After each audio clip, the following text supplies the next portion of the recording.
justice for all.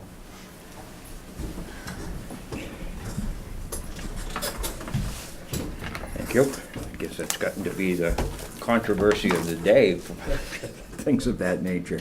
I think we suggested that perhaps a moment of silence for what happened out in Las Vegas since yesterday, and I'd like to call for that for just a minute.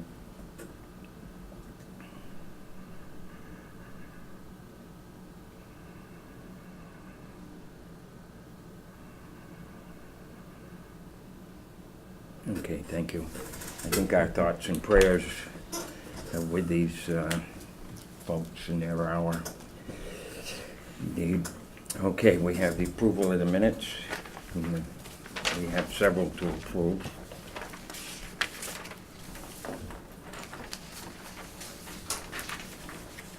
We have the appropriate motions.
I would make a motion to accept the Monday, May 8th DPW building meeting that we had for the Board of Selectmen.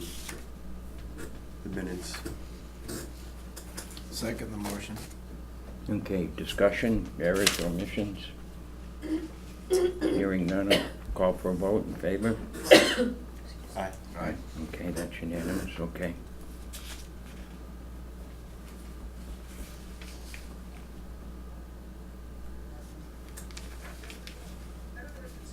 Still not sure that the June 5th meeting minutes are quite accurate, so I'm not ready to make a motion for that.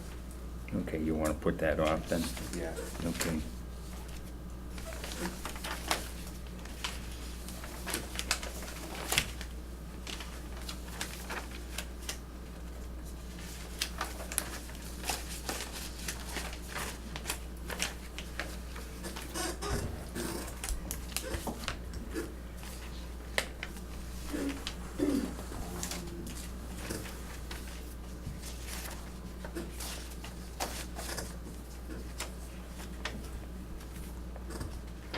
reason, we have a whole group of executive session minutes.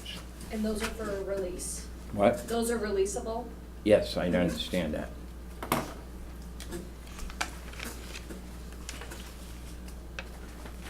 Do we need a vote on that? Yeah. What I thought.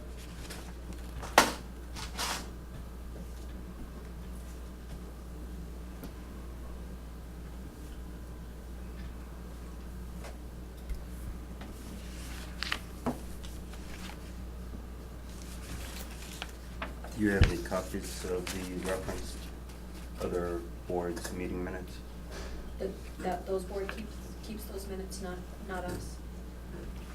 It was their meeting that the board attended?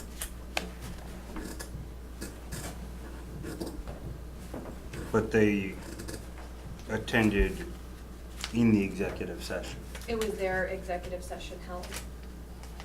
You guys Right. attended their meeting. Okay. That's why it references their meeting minutes.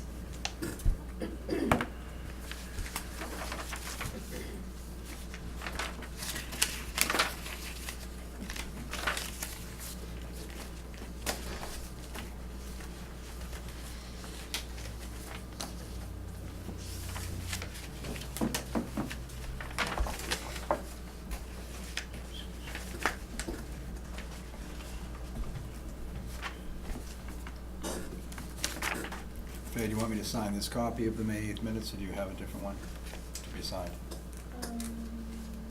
This is the one No, we I approved. put them in folders. There's a folder right to your left there, I Oh, think. there we go.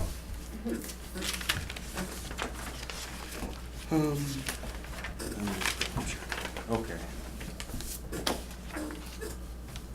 If I read this right, this goes from 2012 Mhm. to 2016? I'll just read them off. Okay. I make a motion to accept the meeting minutes September 14, 2015, August 10th, 2015, July 6th, 2015, November 10th, 2015, March 9th, 2016, September 10th, 2012, September 4th, 2012,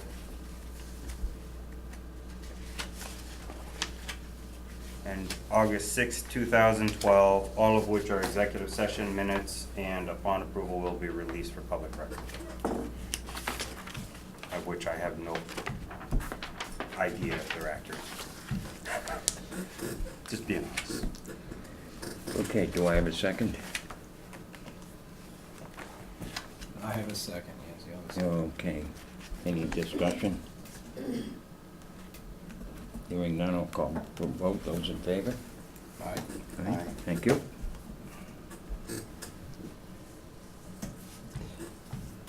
Just for the record, the majority of these were identified as executive session minutes held with the Board of Health, and actual detailed meeting minutes would be the responsibility of the Board of Health, as written in these meeting minutes. Okay. We have a section for public comments. Did anybody have anything they wish to bring up to the board at this point of the meeting? Okay, I guess we'll go into old business. We have a follow-up from our last meeting with a discharge of mortgage on 236 to 238 Peach Street. And in our packets, there's some more background information from that. And I assume, Attorney Cranston, you're here to discuss that with the board? If they still have questions, sure. Okay. Did you say Attorney Baird was hoping to make it for this item? A couple of the items on here, so. Well, it was my understanding Attorney Baird already indicated that he was not in favor of this, correct? I was just that's why I was That is asking when he correct. was coming, because other than he wasn't in favor, I didn't understand Yeah, the that's reasoning. okay.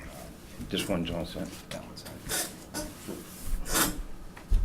that's why I just wasn't sure if maybe this might be better to hold until he gets here. Sorry to ask people to hang around, but I have a differing opinion from him based on how I read it, and so until I can speak to him, I don't have a better way of addressing it. Now, what was the outcome at the courthouse dealing with, The property was sold. it was sold, okay. They held funds back in the event you decided not to sign the discharge. Oh, They had okay. to sell the property, Okay. so. Okay, so it went for, more or less, went forward. Correct. Yeah, okay. Okay. I happen to think we need to resolve it, but, I don't know what you guys, we want to move on, then we'll Well, move. the way we left it, I thought last time, was we really wanted to hear from council to explain why he had a reservation about this. On the surface, it seems like it should be discharged, but to make sure we're complying with things legally, I think it's wise to wait till he explains to us why. If it's a matter of he thinks we can get money versus we legally have Mhm. to follow through with it, that's a difference that we can go past, I think. Okay. I would like to hear from my opinion. Okay, so why don't we handle it this way? Andrew, maybe you can get an answer, I don't something know whether or from, not you just wanna skip over this item for now and see whether or not he shows up before the end of the meeting. okay, we can do that. We can do that, Yeah, okay.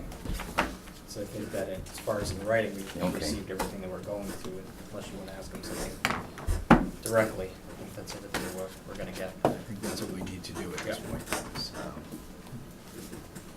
question directly. Okay, now we have a donation of land off of Cole Road. And last meeting, we spent some time discussing this, and the board wasn't sure what it wanted to do at that point, and we were gonna look into getting some information on the tax situation with it, and any other status related to that. And Alright, so that's in your packet as far as Yep. what the amount of back taxes owed, it's a total of $224. That goes back to the last 2 years.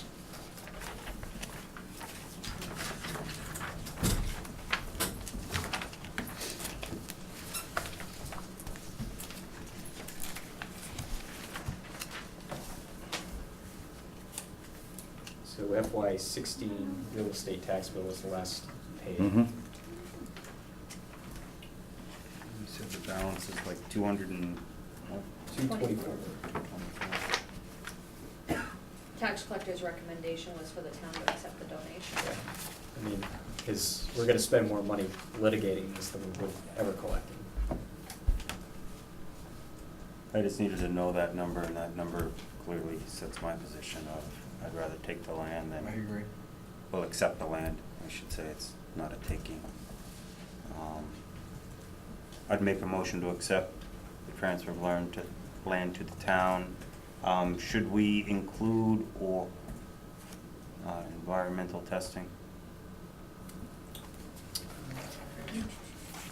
I know that was discussed for the other property that was on the agenda, but on this one, I don't recall that coming up. I don't think it was a concern. I don't think it, yeah, it's And pretty, this the is way follow-up out with Nancy there. was that they pay whatever was back owed. We accept it, but they pay whatever's owed. Yeah, I just don't wanna take something that ends up costing us $400,000 to get rid of it. No, the owed taxes, Right, I mean, if there's Nancy said any to take it. hazardous. Right, if there was any sort of contamination. right, but Nancy was saying take it, but have the seller pay back taxes, pay the back taxes.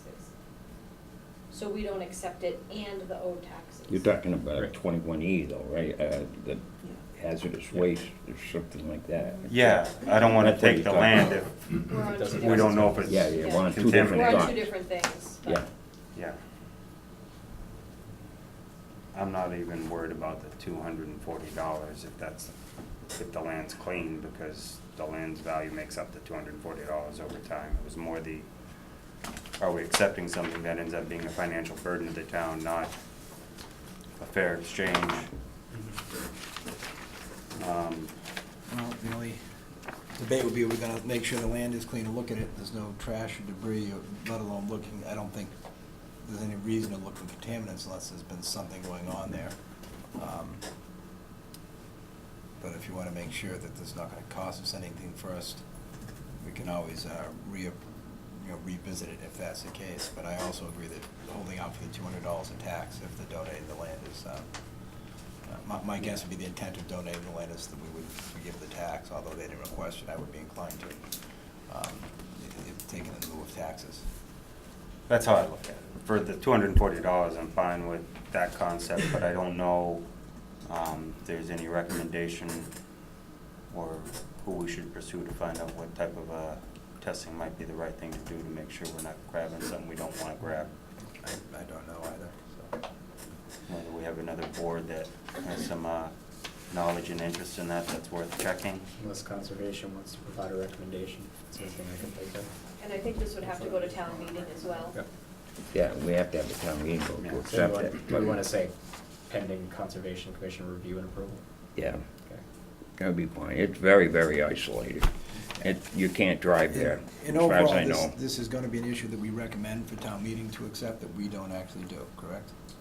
Right, It's a well, to take, recommendation, to accept land, we have to have a town meeting vote. Mhm. So we're not, under time pressure. No, because we're We not. can certainly review some things Right. about this, so have conservation perhaps look at it. Yep, Um, no, I favor that.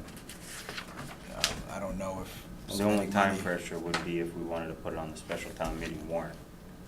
You would just have to. Then we would open have to it. have the We can- answers in time to open the warrant, in time for them to post it with the proper, that's all I meant. Right, but I Because it's think- October, we're what, 6 weeks away from, not even 6 weeks away from having to have that answer.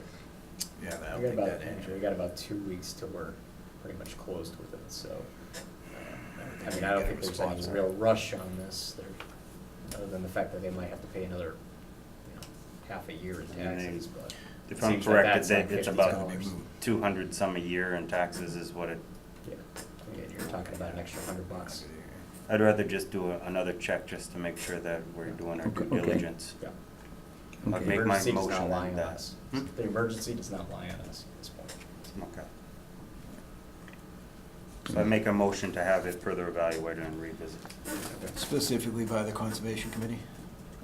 Okay, that is, second? Yeah, that's, I wanna be, because last time we did say we're gonna look for the tax money, we didn't think far enough ahead, I just wanna make sure we're No, not that's a gonna good look for point. something else after that. And Yeah. ask the Conservation Committee to look at the cleanliness of any potential problems with the land. Probably should also ask the Board of Health just to chime in to see if they have any recommendations There we go. or knowledge of the history of the property. I agree. Building department. Yeah. No, we don't want enough talking about it. So your motion was what again? To have the town administrator look into the history of the property and identify which boards should have input as to whether this is a viable acquisition by the town. Okay, do I have a I have a second? second for that. Okay, any further discussion? Hearing none, I'll call for a vote. Those in favor? Aye. Thank you. Now we have a similar donation of land off of Vernon Ave, requested by the Conservation Commission. And I think, Andrew, you were gonna do some more looking into it, and Well, I provided you guys this notice here, you already received it, on the proposed donation of land from the Conservation Commission. We have members of the Conservation Commission here to speak on that if you'd like.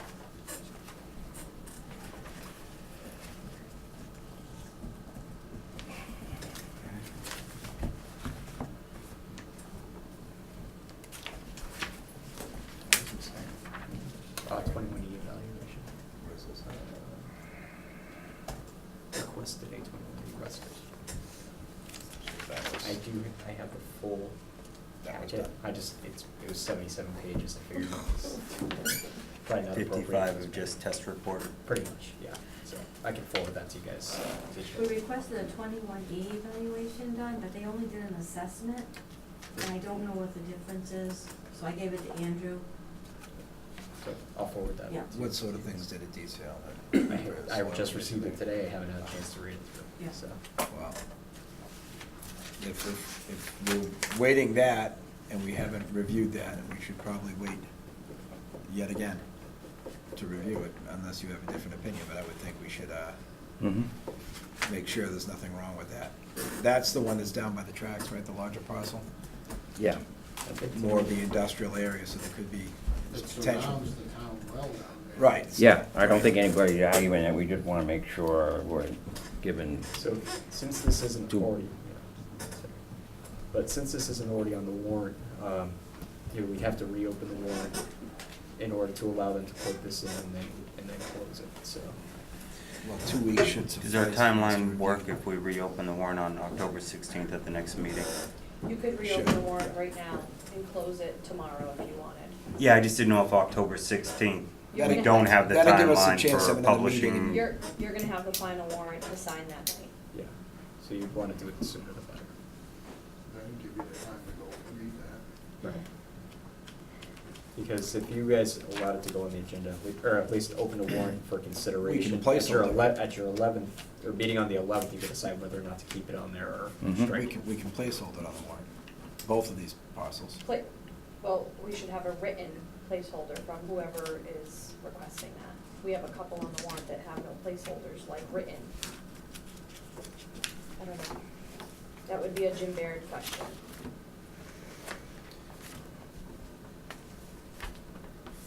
Either way, I make a motion to put a placeholder for both of these last two property acquisitions on the special town meeting warrant, pending the outcome of our review of the environmental assessment and the potential environmental assessment we just requested for the previous property. If everything goes into place, we'll put it on the warrant. If not, we'll withdraw it. At meeting, we'll just withdraw it. I think you would have to open the warrant to do that. So. Right, Well, if we vote- I'm if we expecting we're vote- gonna open the warrant on the 11th, because we have a meeting with finance to determine what we're putting on the I would warrant. think that you would want to open that tonight, so that you have that The idea prior is a to.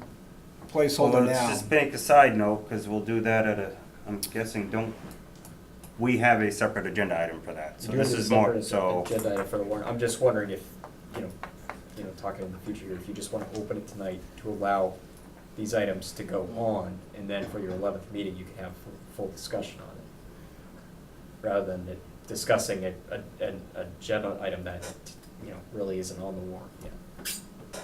I think the logical way to do it would be to place it on the warrant. If it's not ready to go, we just table it. Right. And then you don't have this issue. And if we make this vote to agree to that, then we would open the warrant later this evening and place it on. Yeah, This just is- place this it is on to there. see if we agree to open it and do that. There's a lot to do, you gotta get I a got property description and this and So that. I second Matt's motions to open, to place these things in the warrant with placeholders and evaluate it. Okay. Okay, discussion. You all set? I have no further item. Okay, I will call for a vote in favor. Aye? Okay. Now, the next issue came up after, at the last meeting, there was a discussion on reorganization of the board. I think it was agreed at that time that it would come up tonight. And I had it put on the warrant. So I'm open. Okay. My concerns, obviously, were the running of the meetings, discussion by the public, which is not listed or posted for anyone else to see or hear, especially myself. It was allowing people to speak at the meeting, not on the agenda, and not posted. And within that meeting, making statements about myself when I could not be there to defend against them, and it very frustrating, and why I question the leadership. I understand, Charlie, you have many more years' experience than all of us sitting on the select board, but I do feel that from what I've seen between yourself and myself and Mr. Urban, that Mr. Urban seems to be a little more cautious and a little more observant of the rules in particular, and I think he would be a better choice to chair the board, and that was my suggestion. Not that I should take the chair, because I certainly think I'm the least qualified for the chair at this point. But I would prefer if we continued to reorganize it with Matt as the chair, and if that was my request and that was my opinion. And Okay. we can discuss that further, the three of us, or we can just vote it and move forward either way. Okay. Yep, Matt.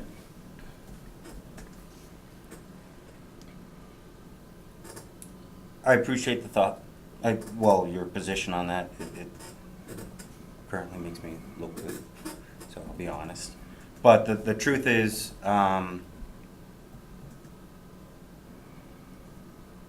what I see from chairman's role and the experience that Charlie brings to the table with, well, let's not count the ways in number of years that he's been on these various boards. The knowledge you kind of pick up each year with a new thing that crosses your table and a new law that applies, and kind of what jurisdiction the select board has versus another board versus the state versus municipal. I personally don't feel like I have that. I'm gaining more and more, and I'm learning more and more with the resources I get, and because of that, though, I'm hesitant to think I could do a better job as a chairman. I might have a skill set that works better with the idea that you're presenting of managing a meeting, maybe a little bit more structured, but it's just it's an approach I take that's just different than some others. It's definitely not necessarily better, it's just different. One thing I do think that Charlie does, and I understand your concern about opening it up and letting all of a sudden new topics come out of nowhere where no one else would know to come into the meeting and contribute to that same topic. So it comes out of the blue. A lot of times it comes at the very end of the meeting, and it's hard to have enough perspective based on the topic that got brought up, because you usually get it from the one person that speaks. And it's up to us to know enough about it to be able to respond, to provide any counterbalance to that topic of discussion. And I understand the difficulty, but I also understand the idea if you want anybody that comes into the room to feel like it's an open meeting. We want to hear from the town, we want the town involved. So I find it's a hard balance for any chairman to have, is how do I make sure that everybody knows they have a place in this town to be part of our government? And also, for some of them, they won't always understand what we're trying to accomplish as a structured meeting. They might not even understand the concept, because it's not something they just show up and they're like, this matters to me, so they want to speak. And sometimes it's hard to push them away and say, could you come back in 2 weeks and repeat this? In that event, if they're coming because there's a topic we have on our agenda, they want to speak on it, that's absolutely, we want people to come in and speak. There are times when people may have a local concern that pertains to themselves specifically they'd like to bring forward, and I think those concerns are appropriate to be addressed and heard at the meeting. But to hear someone come in with a complaint about a neighbor or another person is inappropriate and should be discontinued. But more specifically, if we look to our guidebook about the roles of the chairperson, and the roles are not as grandiose as they seem. I mean, they are specifically to set agendas for the meeting, and to arrange the meetings and officially post. We set the town meeting together, but make the official declaration for it. But running these meetings and setting the agenda for these meetings are the only specific defined rules for the chairman. Obviously, there are certain documents that our chair signs, which is our local rules, as opposed to the two of us and other things. But the only specifically defined rules for the chairperson are that they run this meeting, they form in the meeting, and they set the agenda for it, and that's why I thought that you're perfectly qualified to do those, and I would see that, obviously, from my discussion with Charlie last time on it, I do get hot under the collar sometimes, and I'm less of a candidate to run it than you are. That's why I make the recommendation. It has nothing to do with the depth of experience in that, because certainly, I've always said, the knowledge Charlie has on so many topics is invaluable to this town. And it's great to have him here. I get frustrated with the leadership role. Okay, now And I'm gonna- honest about it. Now I'm gonna speak. Absolutely. I've listened, this is the second meeting on this, and I have, if you recall, on more than one occasion, since you two have been on, defended you two pretty vigorously in your rights to make certain statements. If you recall, some of the different meetings that we've attended at finance and so on, I've been pretty vocal on that, and I think that, if I had thought a line had been crossed, I certainly would have been more than willing to speak out on it. I didn't feel that that was the case, and I think to use the term leadership is, lack of leadership is a pretty strong combination of words. Considering it, I'm well aware of what the role is. All we do is chair runs the meetings and we get to sign an extra paper occasionally. I'm well aware of that, and I'm very, very careful not to overstep that. I try to make sure the board is aware of everything that's going on. But, and I didn't appreciate being put in the position, well, what precipitated the whole thing. There was no law broken or anything, and I would never, not suggesting that, but, calling the Department of Revenue without telling your colleagues, I don't know what the book says, but that's something that customarily is not done on this board. You can have all the books outside of here you want, but it's the custom of the board and the custom of our town. And I personally didn't like being put in the position of going to the meeting and, without at least one of you there. I didn't like the position the Department of Revenue put us in, okay? Now, that said, if you want to learn, now these are going to be hard words for you to hear. You got to be prepared for these meetings and be prepared on what's coming up on the thing for the meetings. And it's a lot more than just Monday nights. And, you have to make sure you're aware, of the meeting. Now, I understand you work, and I used to work in 2 jobs at different times, but you gotta call in at least during the day, a quick phone call. That's all you gotta do, just make sure everything is going. We're running a $12 million business here, and we're the directors of this business. And you gotta be prepared, and you gotta make an effort. And right now, as strong as your words are, to me, these words are even stronger. I don't see that. Now, I'm not saying it to be mean or anything, but that's a fact.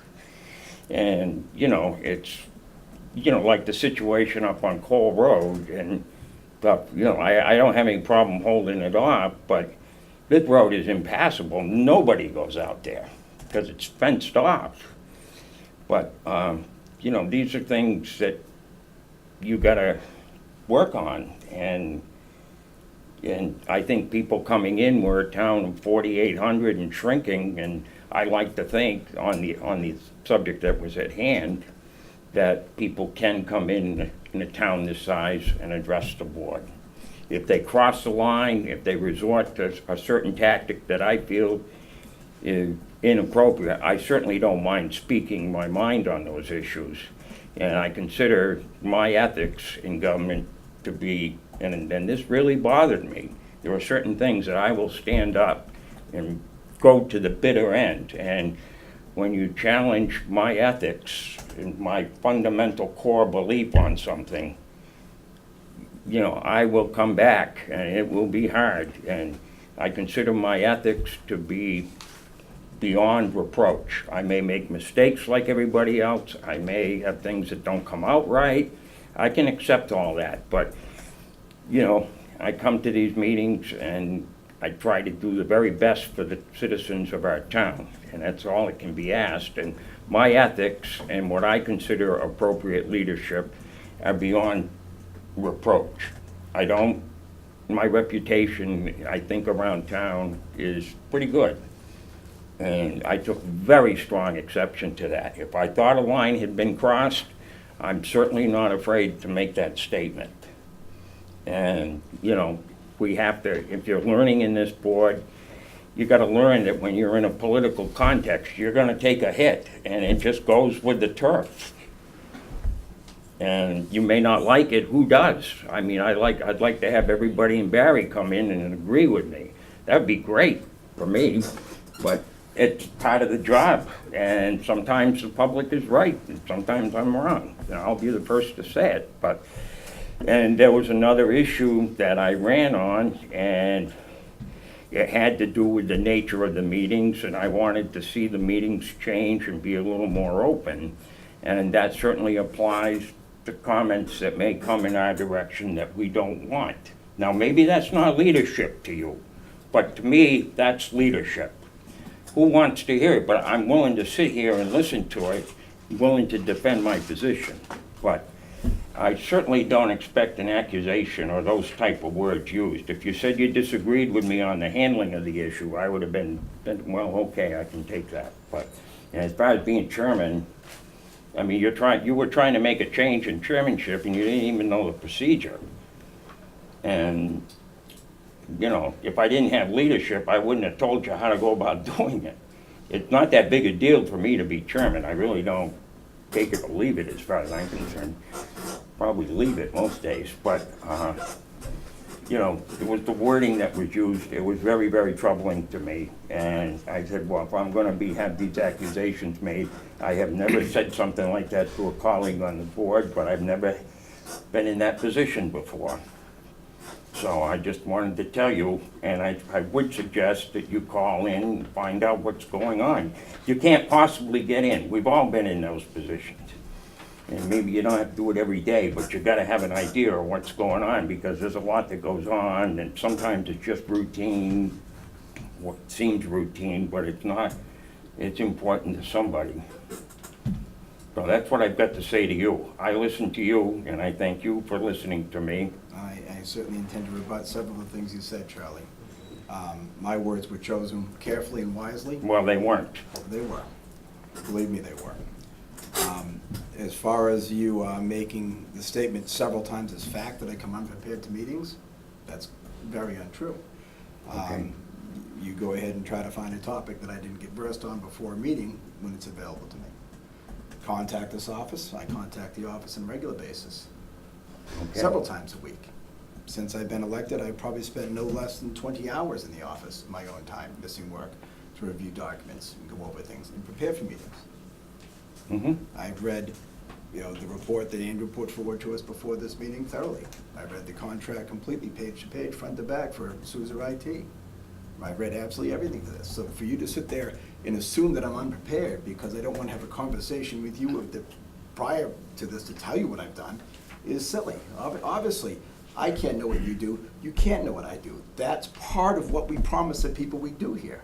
Mm-hmm. So you're assuming I'm unprepared, and shame on you. How dare you assume I'm unprepared? Okay. I'm very prepared for this job and what Okay. I'm doing here, as I assume matters and as I assume you are. But because you don't hear it or you don't see it, that's the way this job is supposed to work. I know how the job runs, and I don't. Don't sit there and lecture me and say that I'm not doing my job and doing it properly, and I'm unprepared to say it because you are wrong. Okay. And you were wrong as well, so Well, I guess we're. I can pull from the handbook where it clearly states to be careful taking public opinion, specifically so that someone doesn't take the podium to slander someone who isn't there to defend themselves. There's Okay. no private knowledge. Okay. That's specifically spelled out in the handbook, and that's specifically what was done. Okay. And as far as your remarks about Department of Revenue sent us all a message notifying us that it made several attempts to contact this town over a course of several months. Mm-hmm. And this was preceding our funds being held, which came to a surprise to all of us somehow, when they've been attempting to contact us. So yes, I returned contact the DOR after they reach out to us to see what was going on. I think that is a prudent thing to do. Gathered the information she was willing to give to me, which I brought right back to you as a selectman's report. Period. I set no meetings up. I set no dates up. She made it very clear that she intended to contact the administrator and set up an appointment with the administrator, this treasurer, and the accountant. And she wanted to do all that, and she thought it'd be nice if the selectmen sat in, but she didn't want to have a meeting because she thought it would put pressure on our employees and putting a spotlight on it. And I didn't want to do that either, and I agreed that that sounded good, and that's exactly what I expressed to you guys. No decisions made of my own, no decisions made for this town. All I did was bring back the information that they asked us to contact them to get this information.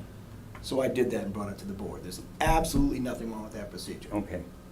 This is no different than meeting with a different town's council and agent directing, because that's how they wanted to do it, to bring the information to us that you gathered, so we could make a decision as a board. Sometimes we have to gather reports on our own to bring things into others, because we can't all go meet in between meetings and do that. I agree, but it just, There's nothing I did wrong with it it. did There's bother. nothing I did I'm wrong not with blaming it. you for the, I understand you the don't like two. Department of Revenue's intervention period, and I understand that.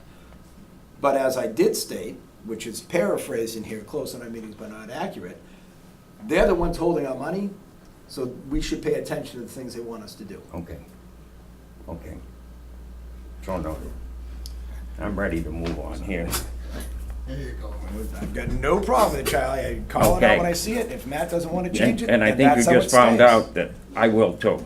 I And, would expect nothing less. yeah, okay, and, anyway, we'll move on. All right. One Matt? last statement is just to understand that one of the biggest benefits this board has, and sometimes you don't notice it when you're in a conflictive situation, is the fact that we are three different people coming from three different perspectives. That gives the town a much broader representation and a better three different perspectives. So sometimes it's hard to accept when you completely disagree with someone that counter perspective is what's good in a meeting like this. So we're listening to everything. It doesn't always mean we agree with it, but I'd rather each of you have your time to say something and speak it out rather than, because like you said, Greg, we can't do this outside the office, so this is where we have to work through our, I've also told people before at these meetings that I can assure everybody here, you have three selectmen here that care about the town and the well-being of the town.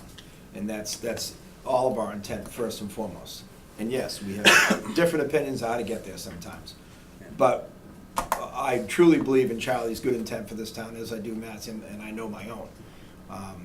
I don't want anyone to see any other disharmony. I want a leadership change. It doesn't happen. That's a vote. I live with that democratic vote, and we go forward from how we are.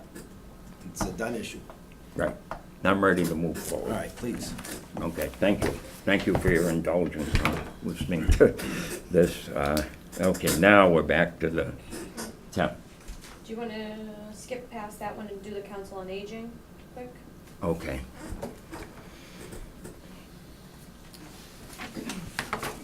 Okay. So, G said. yeah.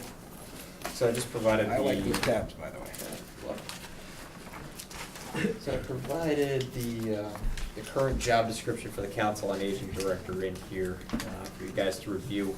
Kind of as I was putting it together, I had the label that I haven't provided a formal charge in here for search committee. So I don't know if you guys want to do a formal charge, or if you just want to basically say that the Council on Aging is appointed to be the search committee for This- the Council on Aging Director. isn't the latest job description. That is not. No. Okay, that's the last. We changed it 7/16, just before 15. Heather left, because this one states that works with total independence on the direction of the Berry Council on Aging, and I believe by state law, we had to change that to answering to the town administrator. I think state law mandates that they can't answer to the, I don't know, but that's what I was told, and that's why it got changed. Yeah, it is. So I know that it came before us and it got voted on, but I think it happened like in January. Yeah, we It was had, one of the last things that came before us that Heather presented just before she moved on. yeah, we had a Google issue today for some reason, like the revised versions of documents were not being transmitted. Andrew and I tried to figure that out This was, like 500 this was the times newest today, so- version that I had in my records, so. Okay. Or the And Google I That's why I don't thought it know was if the there right was one. anything else, I don't recall if anything else got changed, I just remember Okay. once I saw that, No, then it seemed updated. looking at that, I know that was an issue prior, and, so other than that, I'll find a separate one, forward it to the board, digitally. I didn't anticipate we were gonna sit here for an hour and hack it apart, but. Oh, yeah, I just I'm wanted- sorry, I didn't mean it that way, I No, just no meant, problem. just as a clarification. Yeah, so I figured probably at our next meeting, come to the table with actual, recommendations as far as updates to the job description, and I'll forward those digitally to everybody for your review. I guess I'm just looking for some direction as to whether or not you want me to provide a formal charge as well for your consideration. Do we want this to be strictly council and agent board to do the search? And do they want to do the search before we task them with it? Would be my concern. I don't want They to, have I already don't expressed their desire to, their desire to want to act as the search committee. good, that's good for me. What I would ask, and this is nothing against the members of Hardwick, is that the actual search committee consists strictly of the Barry Council on Aging. Mhm. They can use their Hardwick members for recommendations and stuff, but they can't be, the Hardwick Council on Aging can't be a voting member of this search committee. Okay. I have no problem if they want to invite them into every meeting and include them, but final votes, I would request stick with the Barry Council on Aging. Okay. And we already made a request for number of candidates to come forward, Mhm. Yes. I believe, Yeah. last time. Yeah, you voted at the last Okay. time. Okay. Okay, so you want the council to, I would make a motion that the Barry Council on Aging run the search committee. Second. okay, discussion? Dennis? You're not gonna open it up to anybody outside of that council on aging to serve on that? Like the public to apply? Are the seats open on the committee, On what committee? the council on aging? No. Yeah, there.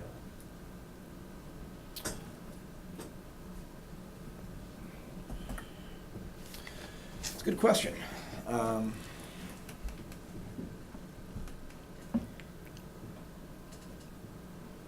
Certainly if we use the council, that'll be probably the fastest. How many members are on the council? That's- how many members? Seven, Five or I think. seven. What? That's Seven? Either Seven. five or seven, That's a yeah. seven. So I seven. think it's seven, if I'm not mistaken. So you're not creating a search committee, you're just You're ask- assigning a you're task. tasking Using the council committee on which aging. already deals with that organization to fill the seat. As they serve as- It would be more time friendly doing it that way. What was that again? I didn't, And rather than putting it out to the public and adding other people to that committee. I think that since these are the members, these are the members already involved in the council on aging, have put their time to it, I think that's, I don't have a problem trusting them with the charge to do it. Is the council an elected position? It's Council on appointed. Aging, it's Appointed. appointed by By- us? by us.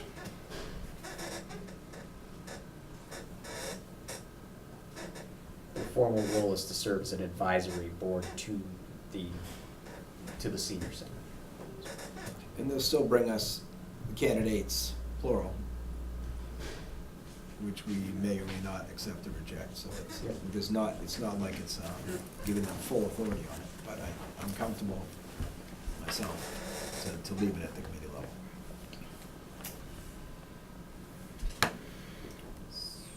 I think we ought to leave it up to the council. It's sort of their sandbox, you know? You know what I mean? It is, but I also understand, I mean, he kind of brings up a good point though, because we're identifying a key member that has a lot of say in how that senior center is run. Mhm. And I don't know if since I've been here that we've appointed a new member to the Council on Aging. Yeah, we I think have. they've had the same, Yes. Mhm. who did we appoint? I'm trying to remember the most recent ones we might have appointed. It was we my did- first meeting. Yeah. We just Well, appointed couple. Linda Payne, Mhm. Is that Correct. what we did? Okay. yeah, just, I don't know, a month or so ago, 2 months ago, something I like believe that. that they also have two alternate members, or not alternate members, but Associate. associate members as well. Right, that's, So- I remember that. But this would only be the prime members that are Only part of the prime search members committee, of search committee, yes. the original 7, I guess. Yeah. All right, I would just continue with using the original 7 Okay. as a search committee, tasking them to search, So provide 3 to 5. not as a search committee, because you're not forming a committee. Sorry. Allow the committee to Perform the search process. perform the search process for the new director of council. Okay. And to record them into their normal council on aging meeting minutes as they would as if they Yep. were a search committee. Okay, so what is the actual motion? That the council on aging accepts the task of acting as a search committee Okay, We charge for okay. them for the task. the pursuit of a new director on the council of aging. Okay, I second that motion to okay. charge them with the task. Discussion, any more? I think we've been through this, okay. There's no specific timeline or whatever they need. So right now I have, No. I have the 10th as the deadline on the internal posting. Once that's completed, then it'll automatically go out externally. And then, as of right now, I haven't received any candidates, so. Okay, Do we want to set a deadline for applications or let them do all that? I would assume let them do it. I'd let them do it. We have an interim, so we're not pressured. Right. Okay. End of discussion. Okay. Hearing no, Lorraine doesn't want to hang up forever, just so you know. She's made it very clear that Florida is coming very quickly around the corner. So, I mean, I would like to put it out there that I would like to receive all applications by Right. Thanksgiving, the latest. I think that's Yeah. very reasonable, yeah. And then they can act on whatever applications they've received at that time and provide recommendations. So our advertisement needs to clearly state that, so that people know that don't wait and see if it's still around in a month. If, pretty much the timeline that I'm looking at right now is that if the 10th is the final day of the internal posting, the external posting will go out on the 11th. 25th. So I'm looking at maybe November 10th, which is a Friday, as being the deadline, and then allowing them basically 2 weeks to vet. That point puts us past, that would put us at December 1st, you guys should have it, or December 4th, you guys will probably have your three candidates. That leaves it open for almost a month. That leaves it open for just exactly a month. Do we need to leave it open that long? Well, yeah, Okay. you do. I think it's to our advantage to keep it Right. out there just a little The longer. way I look at it, you're gonna get your prime candidates usually at the end of the second week and middle to end of the third week. yeah, month, yeah. No, I that's- don't that's necessarily reasonable. need them to feel like they have to present to us before Thanksgiving so much as have everything in place, so in December, they can be presenting to us hopefully by some point. Yeah. Okay. Sounds good. Okay, Merry Christmas time. all right. Hearing no further discussion, I'll call for a vote in favor. Aye. Thank you.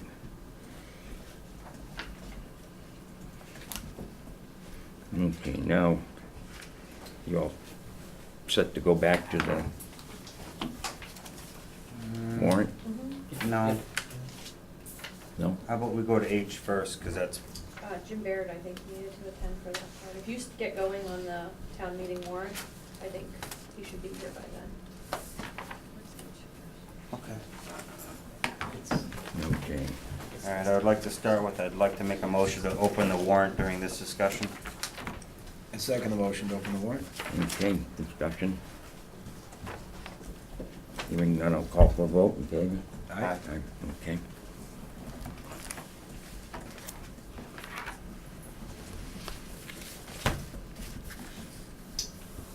Do you have a time that you're closing it? Hmm? Do you have a time that you're closing the warrant? The end of this meeting.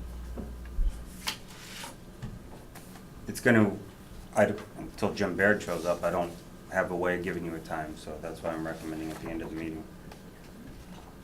I wasn't told that I had to open it and determine the closing time at the same time. I don't Thank you. think. That's the marker I put on last time. I'm only saying that because I truthfully, I don't want to be pinned down to a time. I don't have a good answer for that. Okay, do we want to go article by article? Yeah. Okay. Makes sense. Article 1, All right, so, the FY16 regional dispatch, sorry I didn't bring my full folder with everything, but that is a prior assessment from FY16 on the regional dispatch. I believe it's for $24,000 that needs to be covered.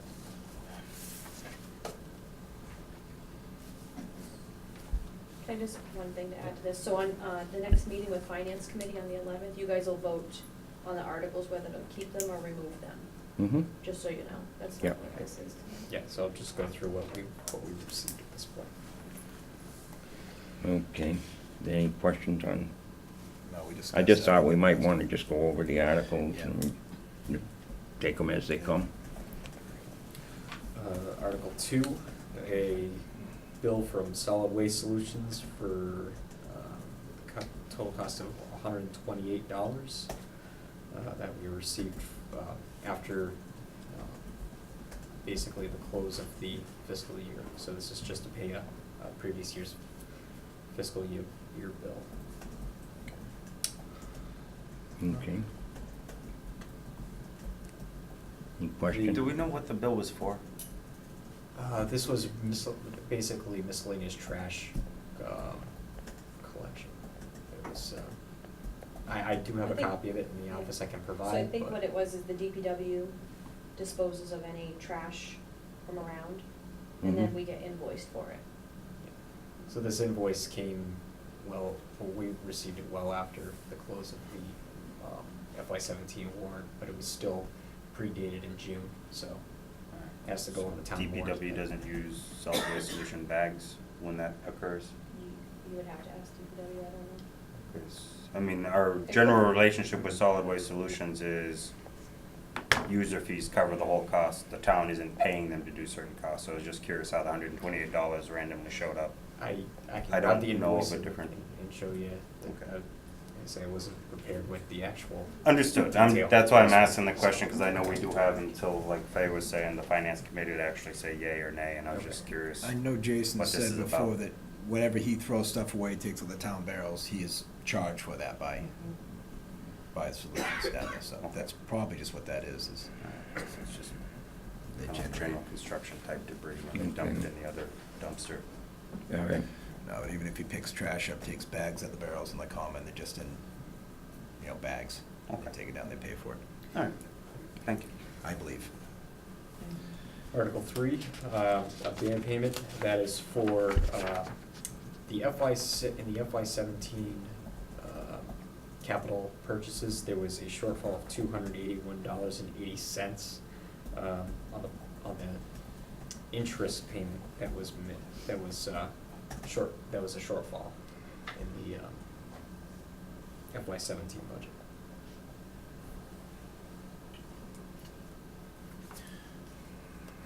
Okay. So that was something we Under We were budget. paid and we had to prove, and we haven't paid it, so this We is. were under budgeted for that. So it hasn't been paid, or we have to just, Leave that right No, there. it's probably been paid. so we just have to approve that we paid it? Just sending the money back to the appropriate place. Okay, just making sure that's what, I understand that one Okay. correctly. Okay. Article 4, principal payment on debt service. This was a article that I proposed. Basically, in our FY18 budget, we had appropriated funds for interest payments on the FY17 capital purchases, but we didn't make any appropriation toward paying down the principal, just because it wasn't required at the time. This is 1/10 of the total amount due, the amount that's owed on this principal. So if this was an FY15, or if this was a 15-year lifespan capital plan, we should at least be trying to budget, or trying to pay it off in 10 years. So this takes that first year and pays it down, rather than just pushing it out another year. The hope is that we can just roll this ban for 10 years rather than going for long-term financing, keep the interest rate at around 1%, and hopefully save some money that way. Okay. Article 5, the $27,000 for tax title, that was requested by the treasurer's office to go after some of the outstanding tax title properties. Why is that number so low? So I know her original request was for around 50,000. 50,000, and we provided 5, I We believe. had 9,600. 9,600. So she unexpectedly had a individual pass away that had 46 of the properties that were designated for tax title. The heirs took control of the property and paid down on all of them. So Nice. took a huge chunk out of the amount that we were gonna have to go after. Beautiful. Which leaves more for our payment on debt. Okay. Article 7, a new police cruiser. In here it has $40,000. I know Chief's actual request was actually 80,000. So, He was Miss looking- Six. oh, I'm sorry. It's at the bottom, it's split Oh, because that's we fine. didn't print it Sorry, on. Article 6. It wasn't printed on legal, that's why. I added it. Transfer balance of funds. So this is the remaining amount from the, that was left over from the exhaust system for the, fire stations 1 and 2. It's about $18,000 extra that can be rolled back into the budget. Right, those are exhaust and renovations. Exhaust and combined, right? renovations, yeah. That's How just much? coming back. 18,000 left over? About. Yeah. And roll it back into the general fund, is that the request? Yes, roll it back into our general fund, from the fund that it was appropriated from.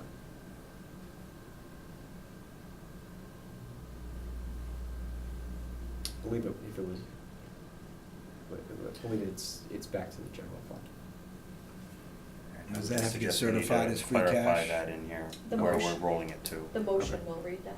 Will that be usable money, or is that I going want to the go back to article free to read cash? that, so everybody reading the article can read If that. it's going into the general fund, it would have to be certified as free cash. It probably wouldn't be available until FY 19, unless it was rolled back to stabilization. Then it would be, but I don't know whether or not it was taken from stabilization in the first place. It was, wasn't it? I think it was.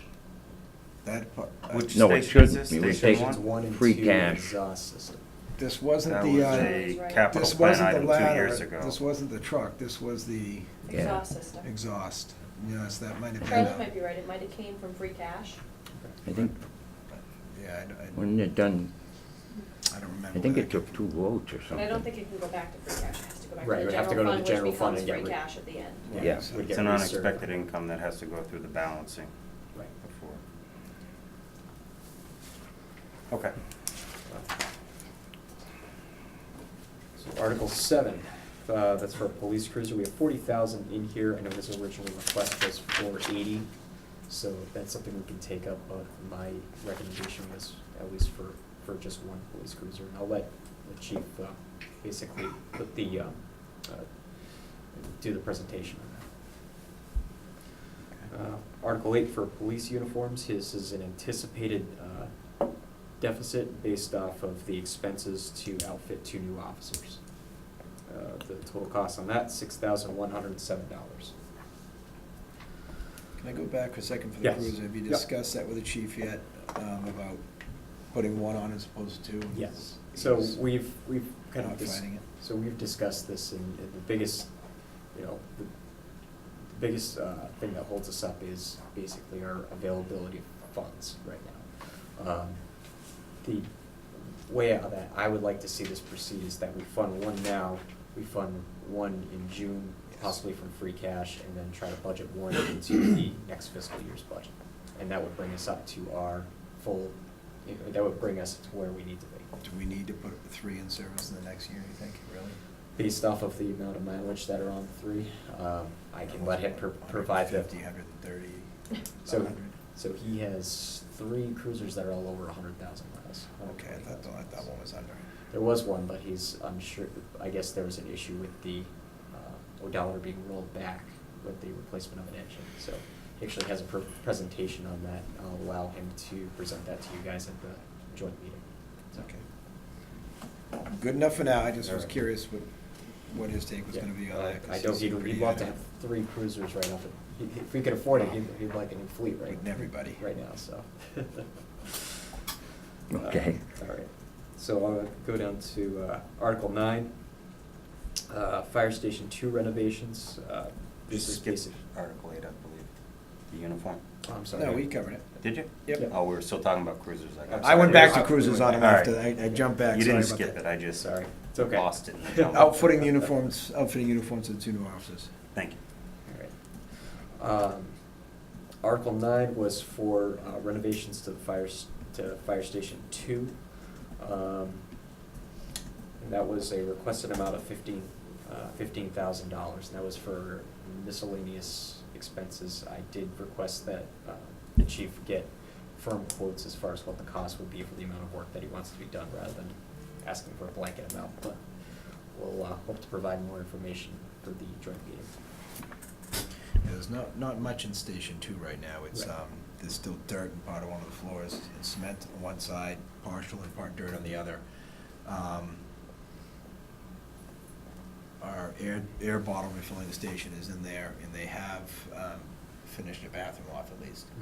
But, Right. there's really nothing else down there at all.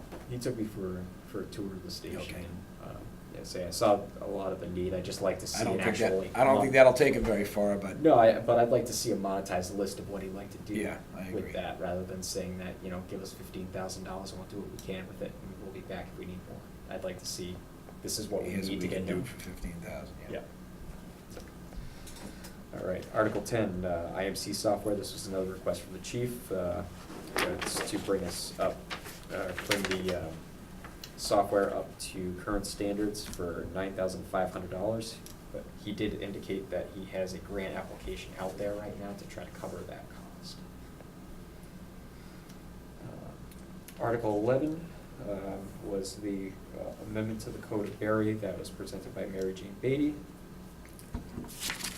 Article 12, amendment to the Code of Barry that was to allow large-scale ground-mounted solar photovoltaic facilities in residential zones, to delete the requirement that the facility be located on a separate lot with its own frontage, and to delete the requirement that the facility be the sole use on the lot, and to use the sole use of the applicable driveway access, or take any action relative thereto. Article 13 is for funding to. We know where that code came from? That Sorry. article? 12? Article 12. That was a citizen's. That was a I was citizen. wondering if it was our planning board or if it wasn't. the There's planning Mary board. Jane. Okay. Article 13 was for replacement and repair of the arches at Riverside Cemetery in the amount of $5,500. Article 14 was in the request of the chief of the cardiac monitors. This one was, I do recommend, the cost of $10,980 is, would cover a 6-month lease of 30 months for the cardiac monitors. The next 2.5 years will be funded as part of the general as part of the operational budget. It was something like double that, like 21 or 2,000 a year for those, Right. for 2 years, then another half after. Right. As I recall, 'cause Yeah. we went through this Yeah, last it's a meeting. total of about $65,000, and it's a lease-to-own option, but the only thing is that the cardiac monitors expire fall of 2019, so we'd like to get these, or our current cardiac monitors need to be replaced before fall of 2019, so we need to make that replacement pretty much as soon as we can, so that way we're not really pushing up against the deadline. We can keep our ALS service intact. What's the general term for the expiration date? How long do they normally sit in service before they expire? Well, they're basically saying that they're going to be out of code compliance of the current monitors that they have in fall of 2019, but he anticipates that the useful life of a new monitor brought up to the standards that will be set that date should last 15 years. So we're looking at like a 2 to 3 year payment plan to get the next To get 15 15 years okay. out of it. So I assume we're not gonna get 15 years out of an ambulance, these monitors can be lateral to a new ambulance? Correct.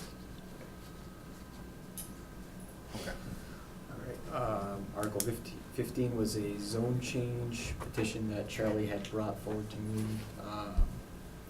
Okay, I what don't know was- if you've received anything else on that. I have not.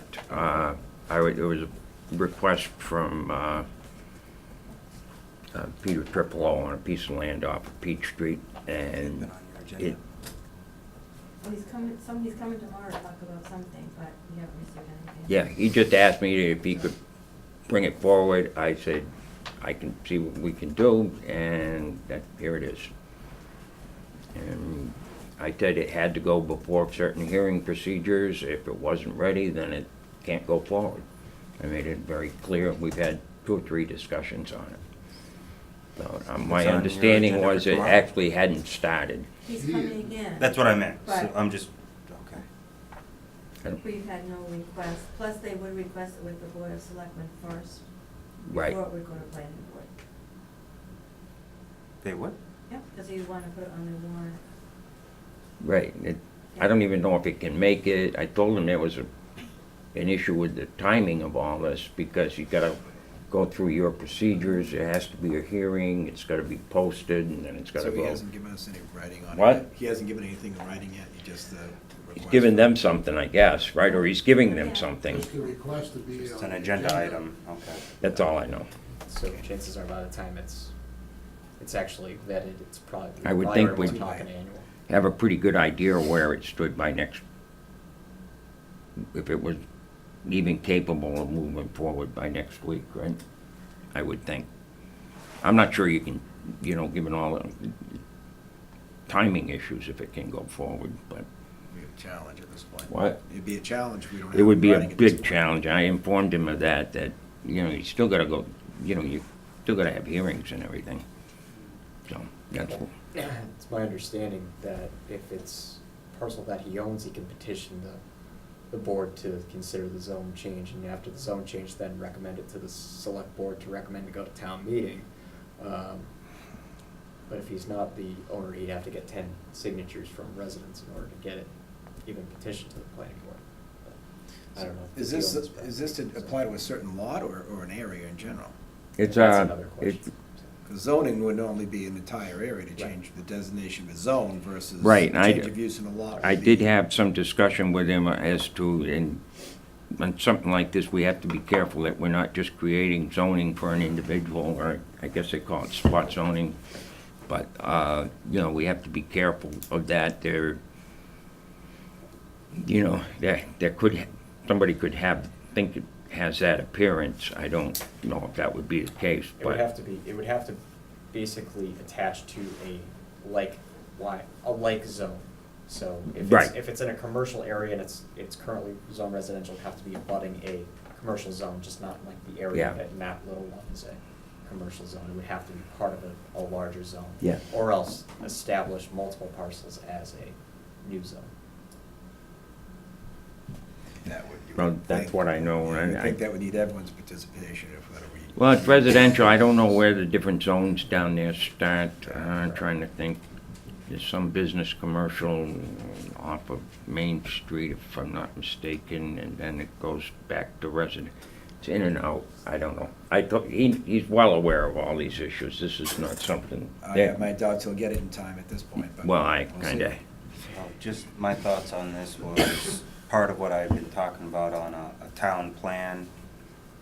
You don't want little spot zone changes before you can set a town plan, because now it's guiding your town plan versus the other way around. So I do Mhm. think this might be better introduced into a bigger picture. If there's enough interest, I would propose that those in town that are interested in these changes start approaching the planning board and working with them to create the bigger picture zoning for where you think we need more commercial or what we need. And then work with that. It might be a benefit to look into what the water commission and the sewer commission have for distribution lines to see where commercial would be best to grow into versus having to run lines 2 miles down the road because we don't have the ability to support commercial in that area. So I just mean it's a bigger picture thing. So I would just like from me, Matter, and then the member of the board of selectmen to the planning board members that are in the room to understand that that would be my suggestion, is look at the bigger picture, not get too lost into the individual small requests. But I won't hold it out.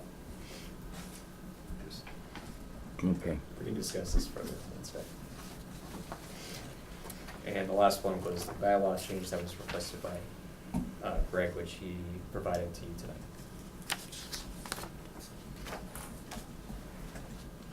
So I don't know if you just want to keep this for record now and discuss it. Yeah, or- there's no need, everyone can take the time to read it and, because we're not acting these tonight, we're just getting an idea what's on here. This way, if, everyone can take a chance to read it, if you have comments or concerns or modification requests, you can give those to Andrew, and possibly he could run it by council and see if it's valid or not valid, or how it works, or if it's, you know, I don't know. I think this would be involved, I was thinking about this the other day about it, it involves a change in the town charter. I'm pretty sure this has to go to the legislature for approval. I would think so, yeah, Yeah. I would think it, when it's, if it's approved, it has to get bumped to state before it can be Yeah, enacted. changing our charter, and it would have to go to the Attorney General anyway. Yep, I think it's bigger than just meeting, but it's gonna start here, so I think Yeah. we can do the best job on it we can for here and see what happens. And if people say hell no, then it No. doesn't have to go to the state. Okay. That would end it, but if they wanna move forward with it, then we see the real legal test of it.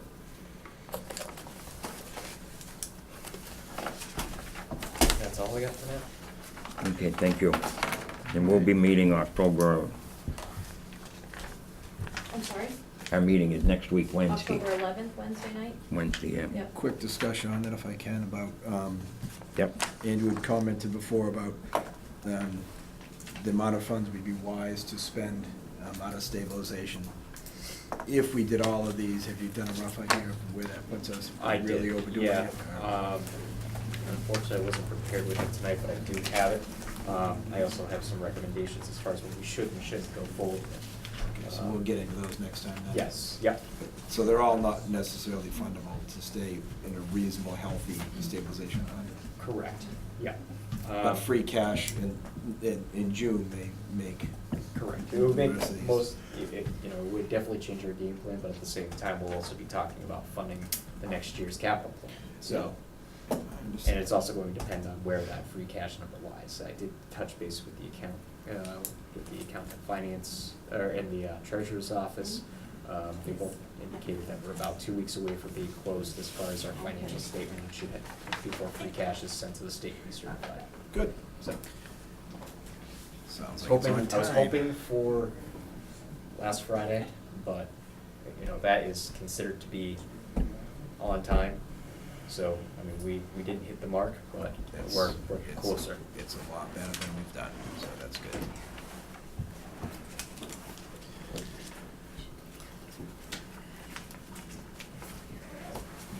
Okay, do you know if that Jim is coming? Yes. You should be here any minute. Could, maybe we just jump to the next slide real quick, I think it's the simple Excuse me? Halloween, the PTO thing on the Halloween parade might be a quick one to Yeah, get out we'll of the just, way. yeah, that's what I'm gonna do. I appreciate it. You okay? Good to see you. We can push it to the end of the Hi. I'm night. Hillary Budrow. Oh, it's Ruggles Lane PTO. Oh, okay, come on up, I'm sorry. Yeah. Thank you. Yeah, have a seat. Thank you, Hillary. Hi. How are you? Good, how are you? Good. Does anyone not know what this is? Well, why don't you just bring everybody up to speed as to what you're Okay. planning and, So this is something that has been happening for 40+ years, actually, in our town. We meet in front of PNF, the kids dressed in Halloween costumes, the parents are there to walk as well with their children. Our fire department, our police department, they basically lead the way. We have ambulance there usually. It's a really great way for our men in uniform or women in uniform to interact with our children and our parents in a really positive way. So basically that's it. It's one, no, we just walk from in front of PNF down to Ruggles Lane. Oh, okay. So, I mean, it's always just been real simple. We usually meet at 6, by 6:15 we depart PNF, We get to the school by like 6:30. The kids go inside and then we have games for them. It's a free family event. It's geared more towards younger children, preschool through like 3rd grade-ish. So, we have older kids volunteer to help, like about, our older 5th and 6th graders. It's really simple. The chief of police is asking us to get an event permit this year, though, since a special event permit, since it's a little more black and white, and that's okay. I think because of the road closure. Yeah. So, Okay, I think we have to do an approval every year anyway. Usually we just do it. I think the chief, in the past had just handled it.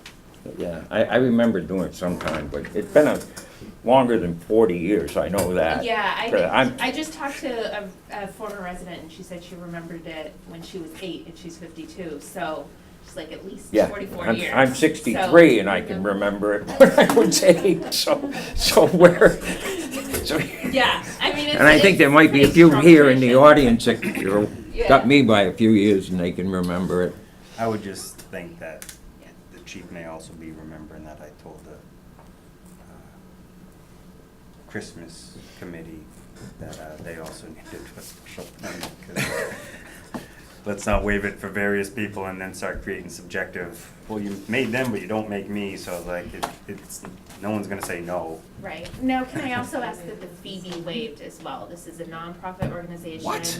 didn't This is even for know our it. kids. I didn't even know there was a fee, Yeah, I was Any told there was special a fee, permit, so I just, I suppose.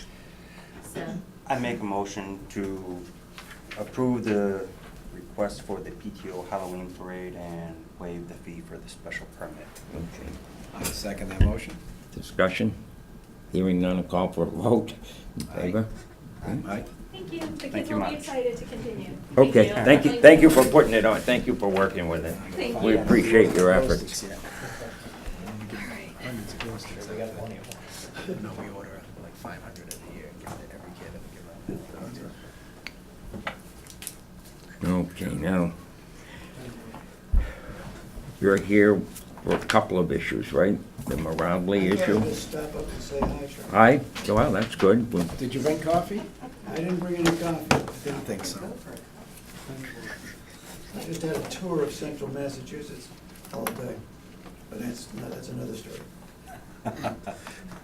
Okay. 2 road closures unexpectedly. As you know, Jim, I guess you're here for the issue with the solar panels as well, discussion on, I heard there was a yeah, issue. but as you know, we've had some discussions on a situation up in High Plains, Morably situation, and, Basketball noise. issue. no, that's the other issue. Okay. That's down off of Trafalgar Square, but, the issue with the, our community development block grant and, Discharge of mortgage subordination abuse. issue, I think Paul is prepared to speak on that as well. And we had an issue of signing off last week, if you recall. This is the mortgage? Yeah. Okay. I guess we were kind of curious, your reasoning and, Well, normally those are just straightforward, yeah, the person lived in the property the required number of years, had the low income for the required number of years, and gets the release. This one seemed to be a little peculiar in that shortly, within a matter of like months of the date of the mortgage, there was a deed out of the interest in the property as far as remainderment. So that whether that was done in a matter of convenience, or whether it was done unintentionally, or whether it was done for some reason that I wouldn't want to describe as fraudulent, but something in that nature. But really? when you give a mortgage, you're supposed to have satisfied the mortgage covenants that you're the owner of the property. And then, in this case, was there a intent to snuggle under the line there or not, I don't know. But- Okay. And it's not my decision actually to make as far as whether you want to release the mortgage.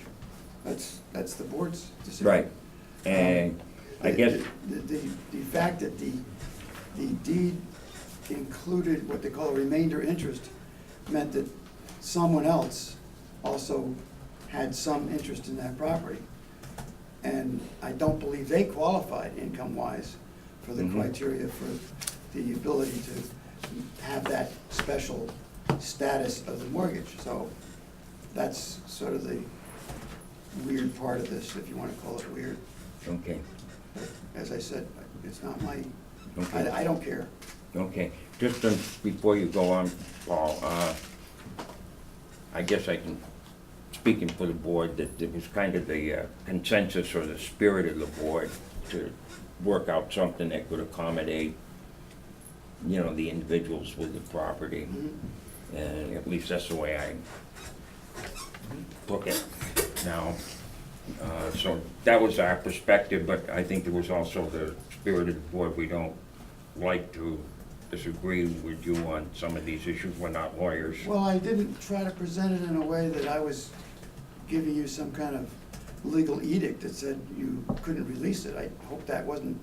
That was our concern, we didn't know for sure. Oh, Yeah. Okay. That was Part of it. solely our, We just well, need most to Well, of our. I talked to the town administrator, and I think I conveyed, I thought I conveyed that it didn't really, it wasn't gonna lose any sleep on my part. It wasn't gonna make any difference in my life. And it's probably a one in a lifetime. You're probably never Mhm. gonna have another one like this. And I don't even know if there's any more of those mortgages outstanding. Can't be very many. The record keeping for them, though it probably was being well done at the time, so many of them are almost ancient now. Hmm. The office that was administering that is long out of business. I mean, there's no one, I think if you contacted, I think it was out of Rutland originally, or someplace. Rural housing, wasn't it? It was someplace, but they didn't have their office in Barry. They had it someplace else. Yeah, And I think they went out of business they in the did. sense that they aren't doing this anymore. Changed their name, who knows what their records, because I think we had one that we were trying to find some records on at one time, maybe 10 years ago, and they couldn't find the records. They said they didn't know where they were and didn't have them anymore. So, Okay. Paul, did you want to say anything, or? Well, it would probably be better for me not to say anything if the board's going to simply vote to discharge the loan. Otherwise, I will say several things. I would make a motion, we discharge this loan. because you don't want to hear from Paul? I assumed that was Because you some. satisfied our curiosities. that's Yes, why. okay. Do I have a second? Yes. I second. Okay. I assume, Counselor, your comments were more rhetorical in nature. Is that the way to take it? Well, I They're going to be colorful, I'll tell you He that. promised What? he wouldn't if we vote. right. Discussion? I think we. Okay, hearing none, I'll call for a vote in favor. Aye. Aye. Okay, we're all set with So I that. would love to have the select board sign this, however, do you have an updated one? Mhm. Wow, thank you. 'Cause the last one you sent, Appreciate so we couldn't edit. Holding off on this Perfect. until Oh, I you did, I guys, did. my concern was I don't we had a mind. vote I on it, don't I didn't mind. I didn't wanna push forward without getting back to a public meeting. We like Word documents, please. I'm sorry, I don't even know how to do this. I know you don't. Okay. What stuff is that? The discharge, they sent it to me as a PDF, so I wasn't able to change it. Oh, that PDF thing, yeah. Gets us every time. Are you Okay. Paul did it. Now, Dennis, you wanted to speak with us, the planning board on the, Marianne has a prepared document. Thank you. thank you. Can I just have you guys sign that? And Yep. I'll notarize that when I get back to my office.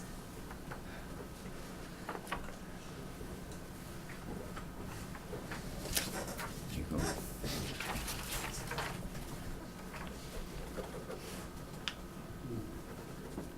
Can I ask a question? Okay. If there was something that someone wanted to put in the Barry Gazette, it's my understanding that the Barry Gazette is no longer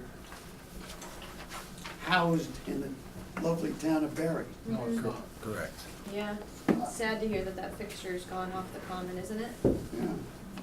Do they have to contact through the Ware River News office in? Is that like, Our mailing address, emails, phone numbers are all the same. So you, We're just located on Main Street in Wood.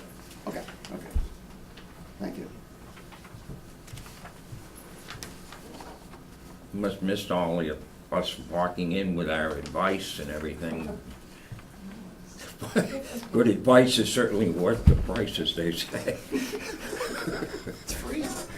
Yeah, that's what it's worth. So is that advice for you? You want this without the notary number? Your stamp? Mm-hmm. We can pick it up. That's good, yes. No worries.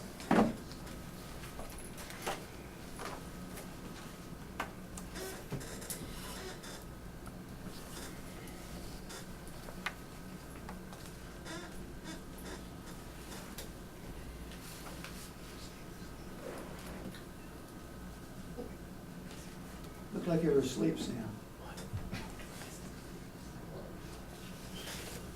Take one of that.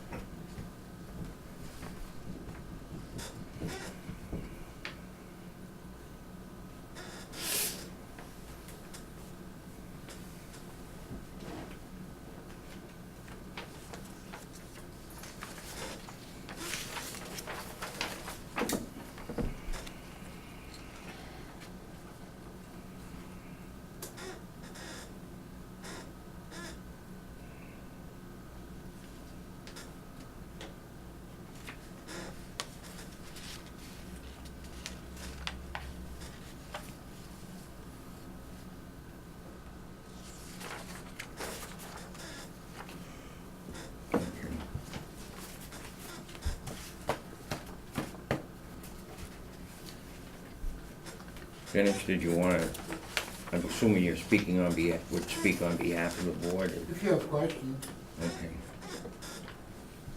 the, I have a question. Is there an extra copy of that since I'd like to know what's happening with this? Yeah. Do you have an extra copy? I'll pass them all out. Okay, I can make you can copies. have mine. Thank you. And I was speaking still, is that correct? Yeah, Okay. Thank you. yeah. The letter's pretty self-explanatory as far as our position on the alleged, or the proposal by Mr. Kukas. We're recommending and we're asking the board not to go along with that. Could we hear? Excuse me. I'm sorry? She can't hear you. We can't hear back here. Like I said, we'd prefer that the bylaws stay the same and that the Board of Selectmen not go forward with that warrant and approve it. That was proposed by Mr. Kukas in the back room, back of the room. And that's why we're here. We worked long and hard through the public process, had many open meetings, notifications in the newspaper. The town of Barry's voters voted for that bylaw, and now they want to take it completely away by this new proposal. And it would null and void everything we worked for. Okay. Just, okay, Paul? I'd like to comment, but only if Dennis is finished. I'm done. Okay. May I come up? Yeah. Thank you.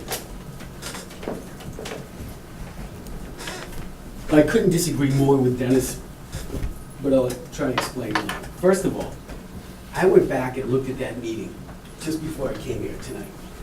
That solar bylaw was number 48 on a list of 48 articles.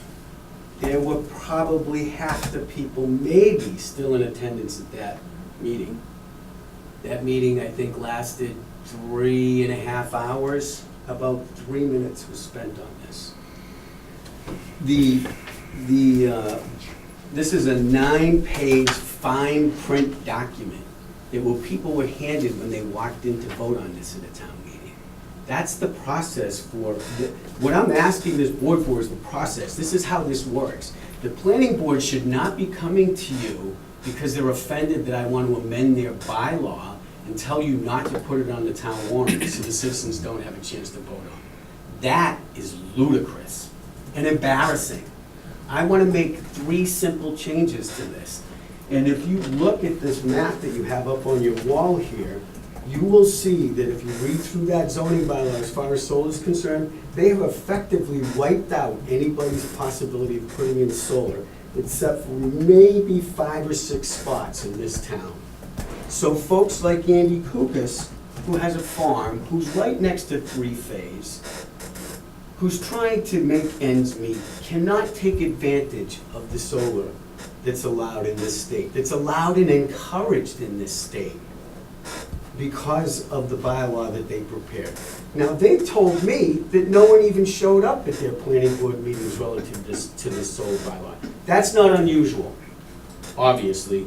People have a lot to do, they don't necessarily know what's going on with solar, nor do they care. But when they're handed a 9-page fine print document in a town meeting and they spend 3 minutes on it, you can't have expected them to look through it and say, geez, that's a bad idea. That's ridiculous. So this is, I don't even want to go into it too much, but it's ridiculous. It really is ridiculous, the fact that they're asking you not to put this on the warrant. This is properly before you by Mr. Kukas, by state statute. And then it goes to the planning board. I would presume they'll hold their hearing in due course. I assume they haven't discussed it yet, because I didn't see it on their agenda. Dennis, did you discuss this yet in the meeting? I'll defer to council. Jim, did Dennis discuss this in the meeting? I don't know why I'm asking you. I don't know if I was at a meeting where it was discussed, I don't remember. Okay. I'm just wondering why he's coming here representing a planning board that may or may not have discussed this at a meeting that wasn't posted on their agenda. But in any event, this also couples in with Pete Tripolo's situation, because I'm pretty sure that Pete wanted to do something with solar on his Peach Street sand pit. So it makes sense that this bylaw allow residential commercial solar places in residential zones, because the purpose of the special permit process is to limit them to where the planning board thinks they're a good idea. Not limit the zones they should go in, but limit them if it's a bad idea to put it on Peach Street, then the special permit process says, no, you can't do that. There are too many houses around, whatever the case may be. But if you want to put it out in the field on Andy Kukas' farm where it doesn't bother anybody, then what's the downside to that? I don't know, but I'm saying, oh, sure, but, okay, but I'm saying that's the process the planning board goes through. You shouldn't shut it down and say no one outside of those teeny-weeny little pink areas in Barry can do solar. End of story. As a matter of fact, there's a state statute out there, 48 section 3, that says you can't unreasonably restrict solar. And that clearly could be determined to be unreasonably restricting solar if you've only got 2 or 3 parcels where it could possibly be built. I will present more information at the planning board hearing based on acreage, location, wetlands, et cetera, whether or not most of those where it's allowed could even be built. So this is just the first step in the process. The planning board shouldn't be coming to you and saying, please don't let this go any further. To me, it's embarrassing. I want to change a zone so it's allowed in a number of different areas, which is not unreasonable, because they have 8, 9 pages of restrictions, no matter what zone you're in. I would think that would be sufficient to take care of that issue that they have. I don't know what else to say. I just think this is the first step in the process. It's here, you put it on the warrant, let the townspeople decide. If they don't like it, they don't like it. It's not the planning board's, that's actually why the state statute says you send it to the planning board and they make a recommendation at the town meeting. That's all they make. They don't get to make all the rules. That's why the original bylaw went in front of the town meeting. Unfortunately, it was an uninformed voting body that passed that. So, they will be informed this time, and they can make an informed decision this time, assuming the board allows us to go forward. Okay. Mary Ann? Yeah, I'm not a member of the planning board, but I'm their secretary. He's not just requesting it goes into R80. They want no lot size, if that's on there, no frontage requirements, no use requirements, no sole driveway requirements, and no town zoning setback requirements. That's not what I said. It was. That's what it said on the original letter that was left underneath the planning board door. Okay, I disagree Okay. with that, but So again, that can be that- determined that at a void- I'm planning not board done. hearing. That voids the whole bylaw that was just adopted only 1 year ago. And it's not only an R80 zone, they're taking out every single tooth that the planning board has to work with them as far as setbacks for abutters, there'll be nothing left.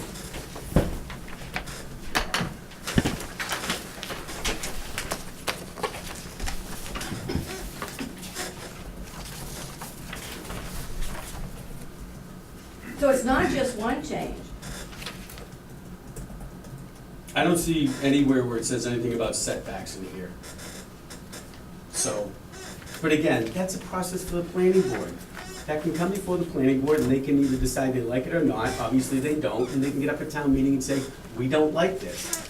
May I read this for the people on Yeah. camera here that don't? It's public record. The proposed motion, I move the town vote to amend the code of the town of Barry zoning by amending section 140-10.1.1 as follows.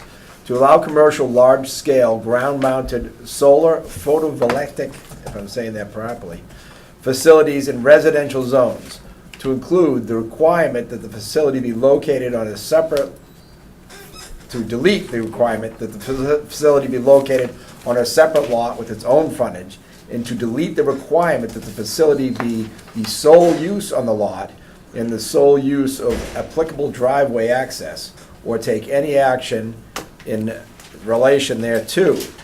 Section 140-10.1.1, subsection C, defines the regulation, use and regulations, commercial large-scale ground-mounted solar photovoltaic, what he said, facility. Delete in the second sentence, quote, in the following districts, limited business and commercial. In subsection D, location, lot, siting, and preferences. Delete, quote, with minimum road frontage as required by the town's zoning for the applicable zone, further to be the sole use in the lot involved with sole use of applicable driveway access. Subsection G, special permit solar energy system plans and documents. 1E, delete, quote, proof that the project site has a necessary frontage and area to satisfy town Barry zoning bylaw requirements to qualify as a separate lot. So it looks like it's making several changes to the town zoning laws and requirements and setbacks.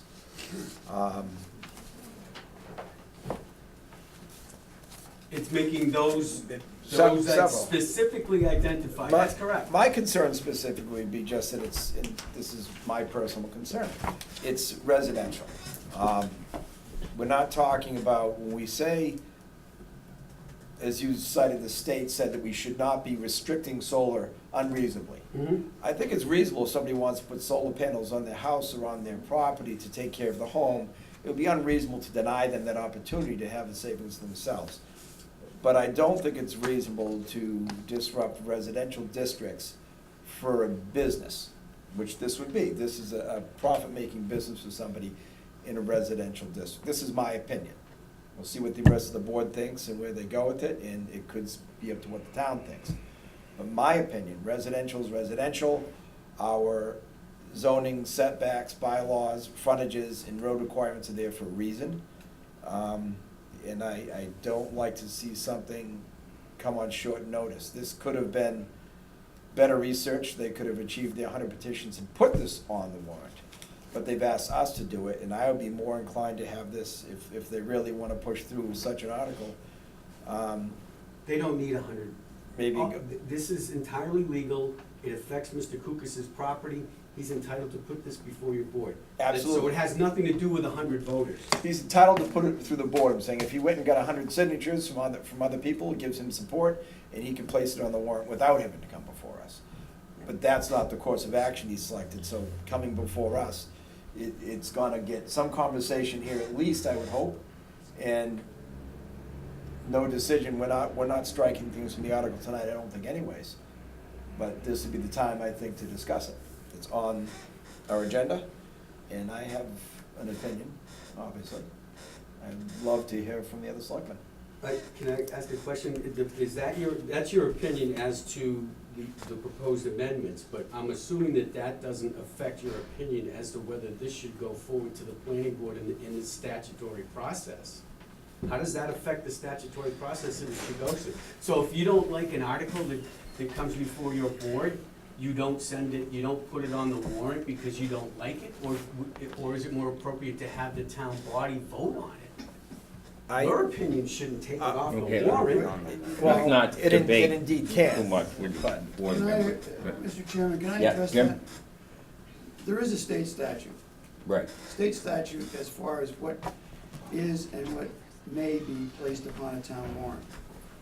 It gives the Board of Selectmen the authority to call a town meeting. Mm-hmm. It gives the Board of Selectmen the authority to place upon that warrant those articles that the board wishes to have on the warrant. And in addition to that, it gives residents or other interested people the opportunity through a petition to get articles on the warrant. And I am absolutely astounded that this matter has proceeded as far as it has without a petition.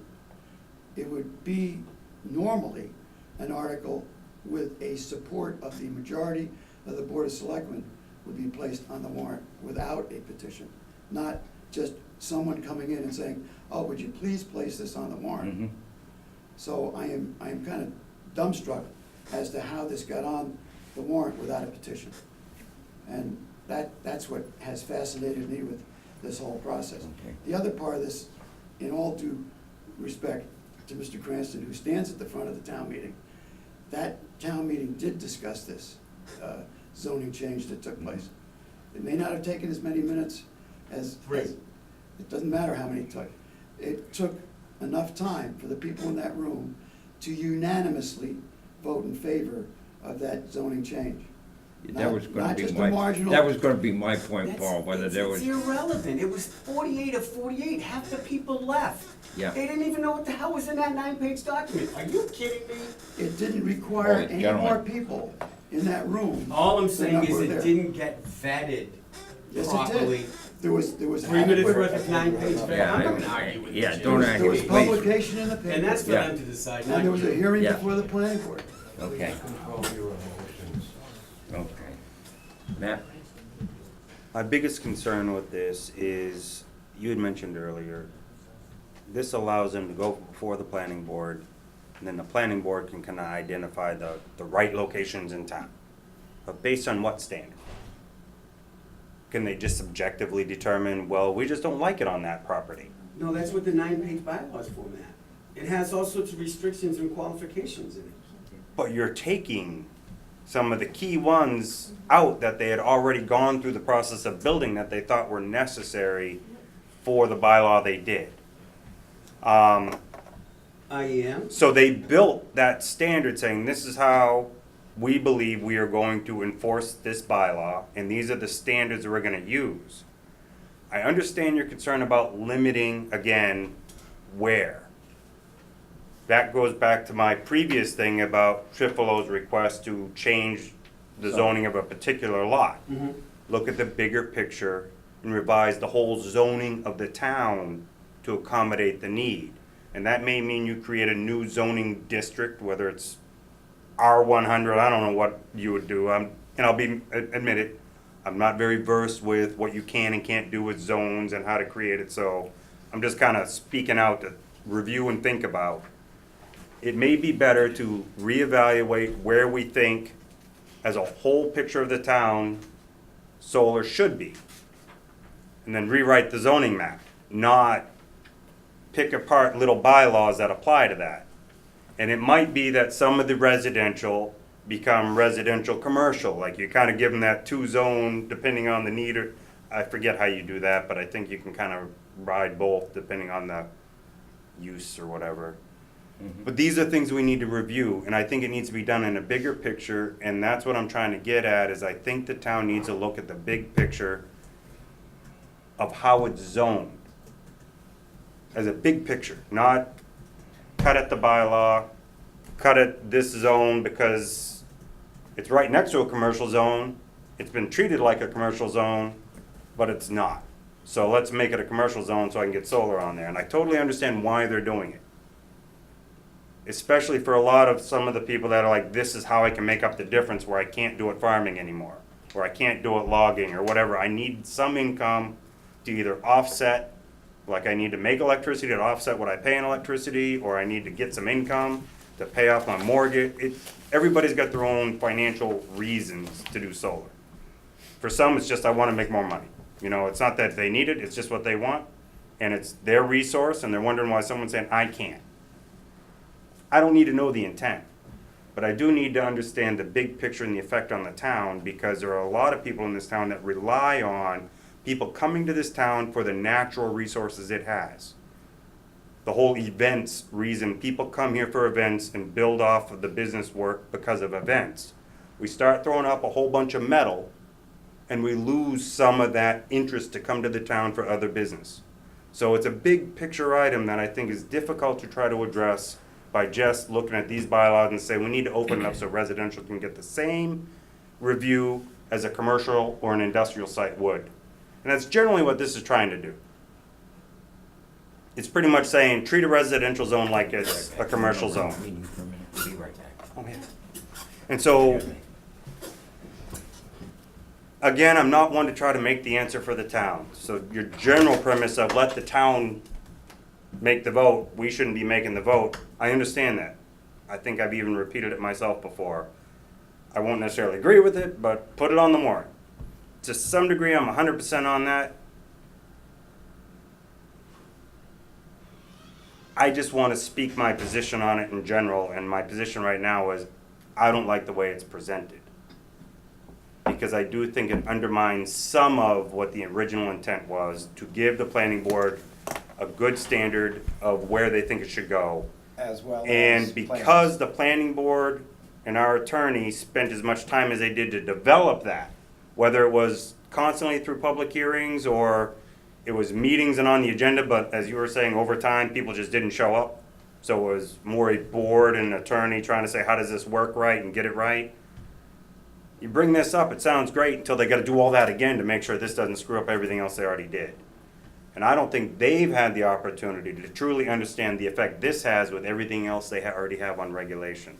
So it's, and for example, it was brought up the concern of, does this affect the offset from your property to your neighbor's property? Or maybe we could accept this, but we got to increase the offset. That's So you, what we talk to the planning board about when we have a planning board hearing, and they might actually agree with some of the stuff. We might actually say, okay, we don't need that stuff, but you don't knock it out of the box here. We should be able to talk to the planning board and say, hey, let's talk about this. Maybe this isn't working right. That's not a perfect document. Most of them aren't. So maybe a few changes would be okay. And So I'm not that's what against saying. that. Like, you shouldn't knock it out of the box now. That's Well- not appropriate. I'm not. But what I am looking at is November 14th is the meeting date. Mm-hmm. We're already at October 2nd, so we got 6 weeks. Which means we have tomorrow and 2 more planning board meetings that are on the normal schedule for them to address everything that you're presenting before they're willing to go to the town meeting and say, we get it. We might not agree with it, but at least we get it. I'm not sure about the public hearing process. Hmm? But Yeah, my fine. guess is with the That's public okay. hearing process, it's a 2-week notice, is it?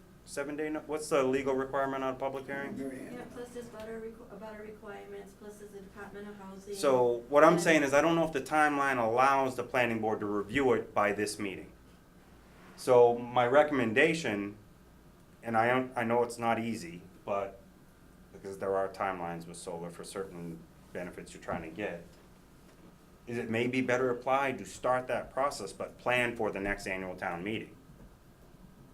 Rather than trying to race into a 6-week window where there's really only 3 normally scheduled meetings, of which 1 doesn't count because you don't have enough notice for public hearing, and then the next 2 are normal business. So I just think it's rushing into something which, as you had just mentioned, the previous one felt like rushed into and then was at the end of the meeting when everybody left. I don't see this being any different. So we're just rushing another. If you perceive the last one to be ineffective, I'm not sure this would be any more effective. It would just be another one-sided view of it, and let's put it before the board and let's see if we can make it happen. I don't think that's somebody's intent. I'm just saying that's how I see the result coming from this, is we'd be racing too fast into it to set a new law in place that would then, someone else at the next town meeting would say, we need to revise the law that we just did, and present the very same case you just presented to us about how we got to where we did.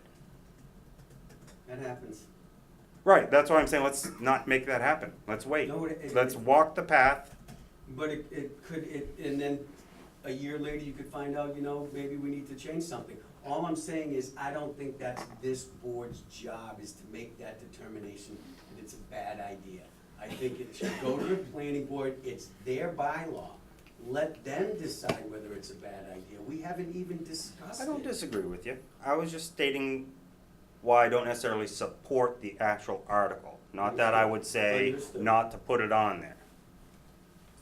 Right now, I'm just not in support of it because I think we're rushing into something that I'm not necessarily, personally, I wouldn't be comfortable saying we really did our checks and balances and the true effects on the town. Okay, Jim, and then, I guess I've heard a lot about something about rushed to adopt the zoning bylaw as it stands. And I really take offense to it being represented as some rushing to the adoption of the existing bylaw. It went over several years' time where the planning board had, I think, in the neighborhood of 8 or 9 applications for solar projects in the town. They came, one, then all of a sudden 2 or 3, and then it was like a landslide. Why? Because the town of Barry did not have any restrictions at all as to what could be out in its undeveloped residential farmland. The board took many, many weeks, months, drafting a preliminary document to the zoning bylaw, which was regulations. Those, unfortunately, they were adopted by the planning board. And there was many, many hearings that led up to the adoption by the planning board of that document. The fallacy was that it needs to be done as a zoning bylaw. So the basis and the sort of the skeleton of those regulations was used now to perfect a much more complete zoning bylaw. And that's what was presented to the town meeting. And it wasn't just one hearing held by the planning board to consider that. It was several hearings, and in all these other solar projects that were coming along through the pipeline, the matter of this zoning bylaw amendment was brought up and presented to the developers and the people present, and lots of other people that were interested, who would get copies of this as it proceeded along. So it certainly wasn't in ignorance that the people showed up at the town meeting that night and voted in favor of it. They showed up, I think, well-informed that there was a problem, well-informed that here was a solution, and supportive of that to the point where they voted unanimously. Whether half of the town meeting had left 3/4 of the town meeting had left, it doesn't matter. There was still well over the quorum required to adopt that bylaw, which required a 2/3 vote. I know because I spoke that night in support of it. And there was only like one question asked by anybody in the audience that night. I think you asked it. I did. And, It was the definition of the solar facility. yeah, so I had no doubt that the people that were sitting there that night knew exactly what they were doing. So I am just perplexed, as I said before. How are we going to allow just any individual who wants an article on the warrant to come to the selectmen and say, hey, we want to put this on the warrant, and bypass the statutory requirement to have a petition? And it is a statutory requirement, unless they get the Board of Selectmen to support the article. And if they don't support the article, it should not be on the warrant. Right. That's correct, I agree, but it's also, he also has the ability to do that based on didn't. the statute. He didn't, and it's now too late. What? It's too late now for him to get a petition. No, he didn't have to get a petition. He, as an owner of land, to be affected by the zoning change, can petition the board. That's What? That's a statute, Jim. Mass General Laws. He doesn't. Yeah, well, anyway, let's not sit here and debate The that. requirements Yes, for the sir. article is what I'm talking Okay, about. you wanted to, Yes, I also sit on the planning board. mhm. As it's been said, lots of time, lots of hours. Also, I'd like to say, towards South Barry, there are 3 photovoltaic solar facilities in a residential area. And people were coming up in arms. We had people coming up to the planning board, conservation, as he stated, it, might be in wetlands, whatever. Okay, so this is why we drafted these bylaws. Spent all this time, and I run into people that I've seen in these meetings at the grocery market, the prescription store, we get your medicine, up at the Honey Farms. And when they found out that we're not putting any more high wattage gigahertz photovoltaic solar farms in residential areas, they were relieved. Because that area already had 3 of them, and as to how the vote went during the town meeting, the people who remained at the end of that meeting were waiting for that vote. Everyone else who had left, they weren't involved in that.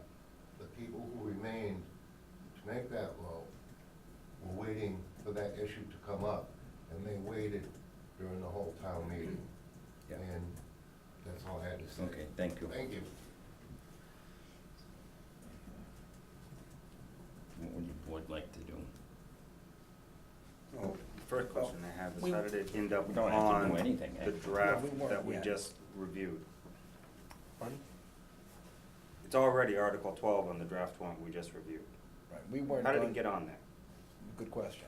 So, Because our- that's put together by me, based on what we received, During the open warrant time? correct? Well, that's what I'm asking. Okay, So so he had this made is- the I didn't know request what during the you're- open yeah. warrant. So this was sent to And you thus he during the put it on open there warrant for us to Correct. review. Okay. That was I didn't my know, curiosity. I didn't understand what you were Um, asking me, I apologize. Just a couple very quick comments Yep. about it. I've heard from outside this town, many people here from Barry, and they comment what a beautiful town. They comment about the trails and the woods and the facilities and the farms. I've never heard anybody ever say, what a beautiful solar panel, how wonderful that looks. And quite frankly, they look horrible. I don't like them, I don't like to see them. I don't think anybody does, and I can't imagine having to see them in a residential area. As far as Mr. Cranston's statement that, you know, it's not up to us, this is our warrant, this is up to us. At the town meeting, the requirement is 10 signatures in the petition to put it forward. This is 100. This is our warrant for us to put on what we see fit. And I see great controversy in this issue, and this should wait for an annual meeting, my opinion. We're not gonna act on tonight, I know that, but the last of what I will say on it this evening.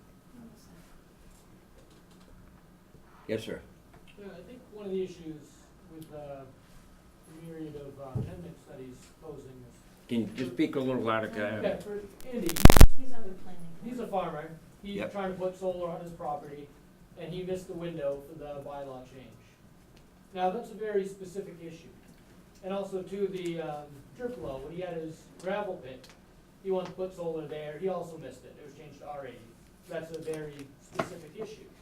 And with the bylaw, it's always an evolution. And if you came with a very, I guess a better plan as far as how you want to evolve the bylaw change. Like, for example, if they want to have previously used industrial sites could then be, eligible for solar application. You can show that there's degradation in the land, it's no longer suitable for agriculture, it's not, aesthetically, zoned for residential. And then you can make a case, and I do think that there needs to be an avenue for a special permit for very specific cases. And I don't see this as being like a slow evolution of a bylaw. This is more of a sledgehammer when a hammer would be applicable. And I feel bad for you because I think this undermines what you're trying to do. By broadening the scope of the zoning bylaw change, that I think that it doesn't allow you to, to move through and move forward with what you would like to do as far as having very specific use of solar on agricultural land. So I mean, that's my cause, is trying to evolve this. I think the procedure is also wrong, and I do agree that since they didn't go through the 100 signatures, then he's leaving it up to you guys to decide. And I think by him saying that it's not your right to decide, I mean, that is your right to decide, because that's the way that he went. But also too, I would have liked to have seen a much more specific agenda for the bylaw change. That then the people in town could say, do we want solar on agricultural land and under what restrictions? And then they could vote on that. Or do they want it on previously used industrial sites that are now residential and under what conditions? Not just a broad sweeping, erasing pretty much everything that the bylaw is. So I mean, I think that's a consideration that even if they're moving through with 100 signatures or through the selectmen's approval, I think that at this point, since we already have a pretty good foundation on the solar bylaw, that we should be fine tuning it, not broad strokes at this point. We've already made the broad strokes. They've already done the work for those. So, I mean, I just, that's my point of view, that I think this is too large of a. Okay, thank you. Let's get one more question. Yep, Matt? The current bylaw, does it allow for residential solar if you go through a special permit? So you No. get more detailed review from the planning board? No. Is that all it? You can put Or it you on the just roof of can't your do it? house. On the No roof. ground on the residential? Ground mount. It'd be allowed Okay. for an agricultural use if it's providing the power for that agricultural use, not as a commercial, make money off the net. So say a farmer wanted to put up sufficient panels to generate his own electricity, he could do that. If someone wants to put it on their house, they can do that for their own production and their own use. All right, That's allowed in the bylaw. okay. What this would do would be put us right back to where we were Mm-hmm. before we started with the first application. No, it wouldn't, because 10 you didn't years have ago? any, you had absolutely no zoning bylaw in place. Now you have a 9-page bylaw, Jim, so that's a lie. It wouldn't put you back to where you were. You have restrictions now, Okay. so seriously. And just one last thing. As a result of the vote, that was unanimous, it had to be submitted to the Attorney General, and the Attorney General has approved it. Mm-hmm. So any concerns about whether it is in conflict with Chapter 40A, Section 3, it is not sufficiently in conflict that the Attorney General turned it down. Yeah. Now, am I correct that any change like this takes a 2/3 vote? Absolutely. Yeah, okay. Okay, I just wanted to make sure of that. But it should also take a petition to get it on the warrant. Right. Or be an article that the Board of Selectmen is going to support as their article. I don't know if I agree with you on that one. Well, when it comes to the town meeting, Well, I don't know what the difference is. I mean, I could go get 100 signatures between now and next week. That doesn't make any difference as to the content of the bylaw and whether or not people are going to approve it or not approve it. Yeah. No, I'm sure I could get you the 100 signatures does by- two things. One is it sways the rest of the board to say you have more support than the two people in the back corner. And I'm not saying that's all there is in the room supporting it, I just mean. And secondly, it means we don't have a choice. It's on the warrant. But that doesn't make it any better. And that's all he's what I'm saying. And I get you. I'm not even So if I bring you a debating bad that issue. bylaw with 100 signatures, that A doesn't make lot it of better. bad bylaws have been brought in by petition. It won't be the first bad bylaw by petition. Yeah, I mean, we could go around that one all night, but, I just think it's a bad precedent for the board to set, to just accept a request from an individual to put an article on the warrant without it being something that the board, in its wisdom, feels important enough to put on the warrant, or has been brought before you as a petition where you have no choice.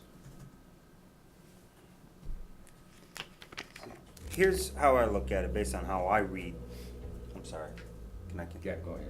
Just start talking. It's not necessarily useful. Just put that right here.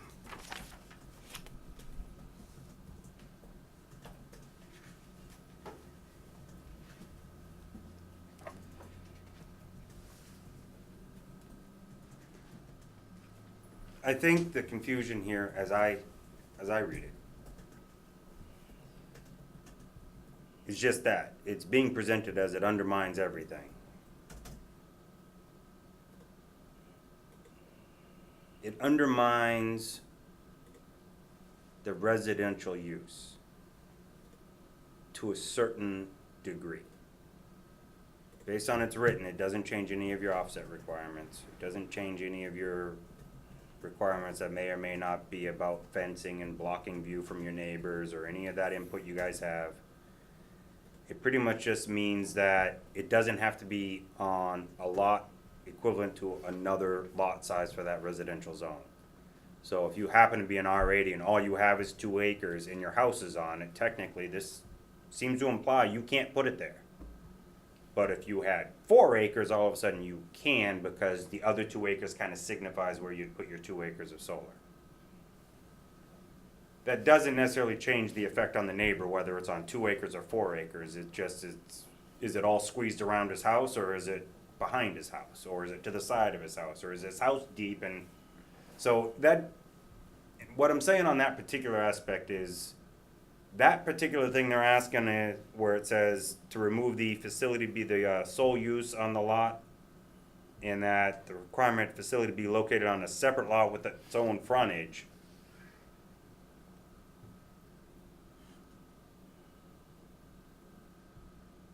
Is very difficult for a couple reasons. A lot of people have 200 feet and then they got 200 acres behind them, and that all of a sudden means they could put it as deep into the woods and nobody will ever see it as possible unless they got a drone. But because they only have 200 feet of frontage on the street, they're not allowed to have solar on their site based on how that's currently written. This is saying that seems like you're omitting certain applications that the planning board could have input on and say, you know, that actually makes sense. You're putting it way back there and we're never gonna get a call from a neighbor about it. Where the other person could have 400 feet, 4 acres, and they're gonna put it 20 feet from the street, 20 feet from their neighbor, a chain link fence, and they're gonna grow some French ivy and say, I covered it.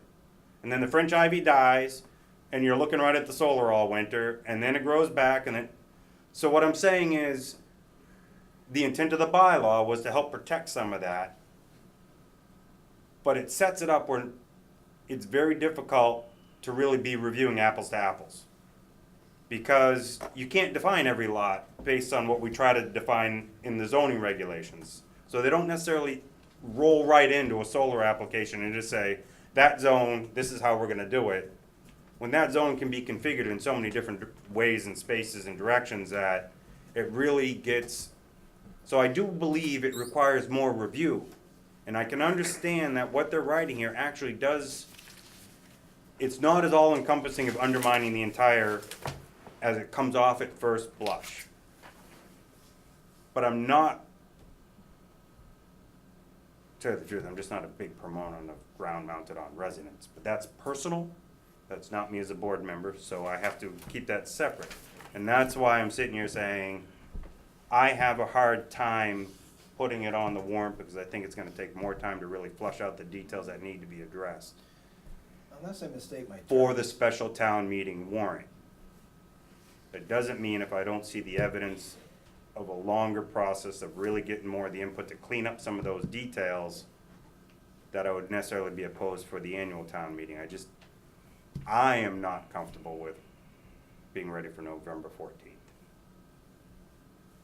Wouldn't a variance cover a scenario where someone wants to put a solar panel way off in the woods that doesn't have frontage? No. You can't get one. That wouldn't be what a variance would cover?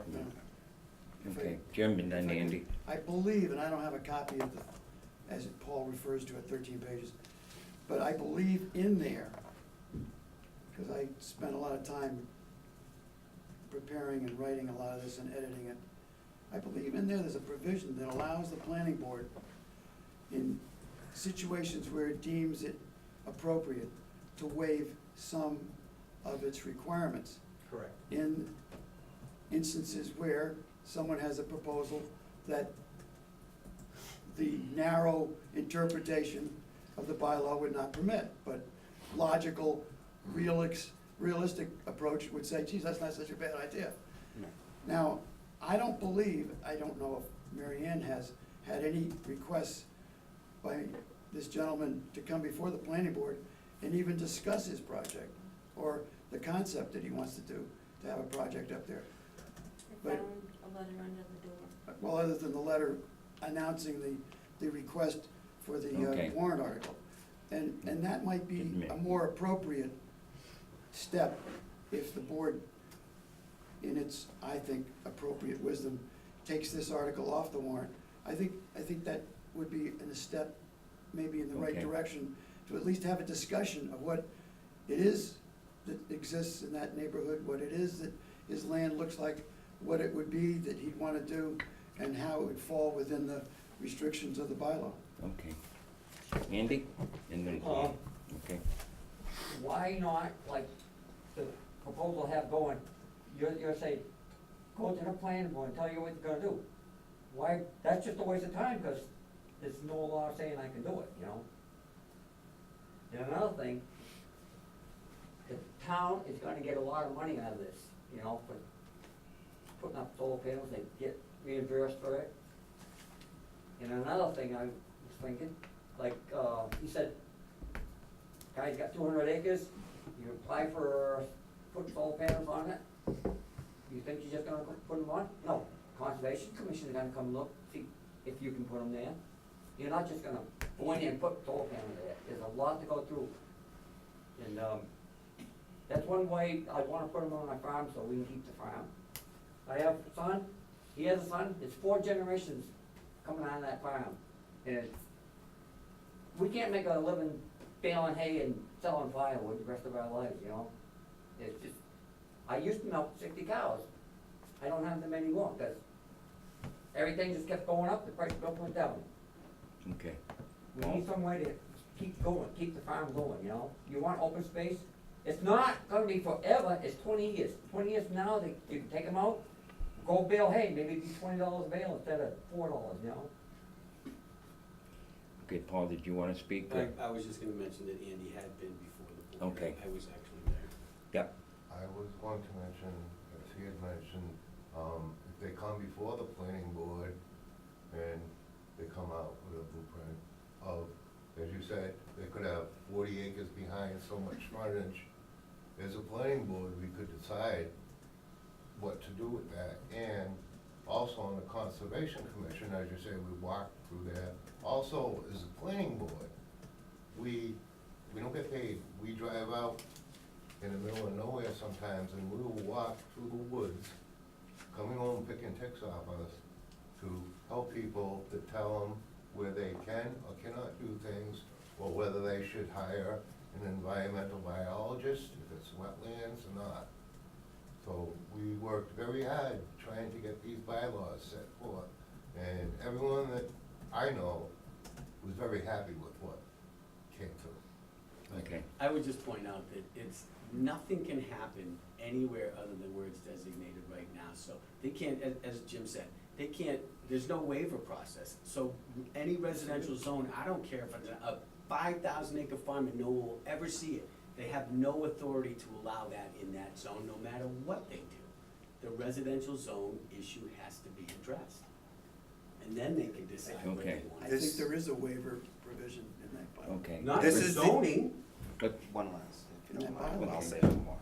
Matt, That was my question about residence and ground mounted systems. And when I asked the question, I was told it's not allowed according to the bylaw on a residential zone. Ground mounts are not allowed. That's true.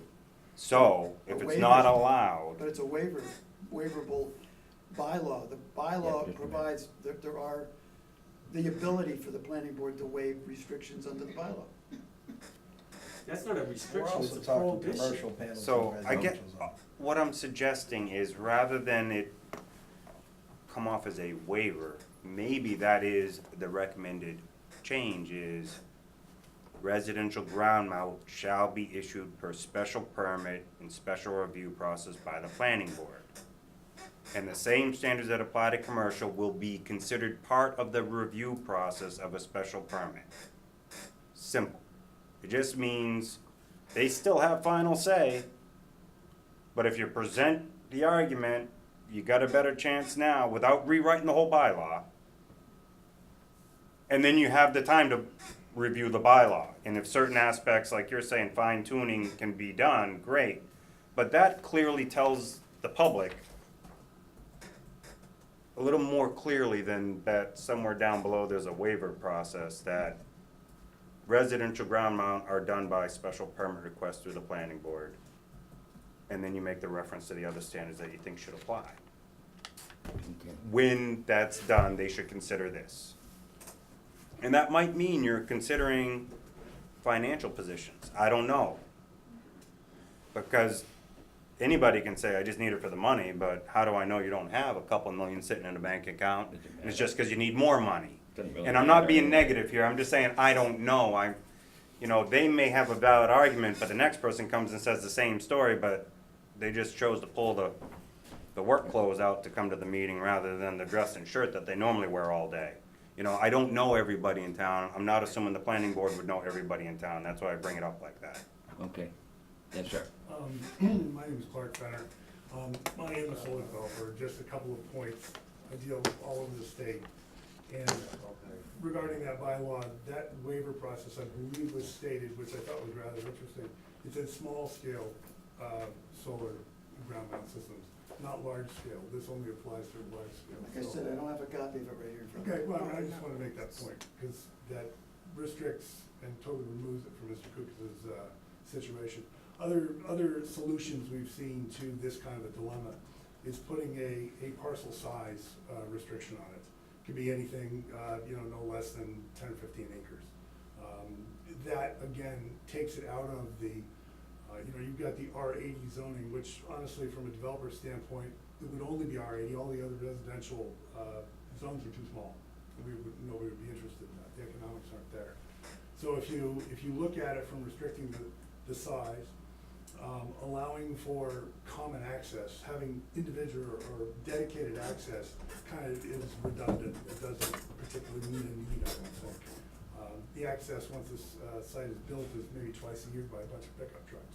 So that's really not a big issue, I don't believe. The sole use access, or the sole use restriction, again, restricts people that live on the same parcel of land that they may have owned in their family for 200 years.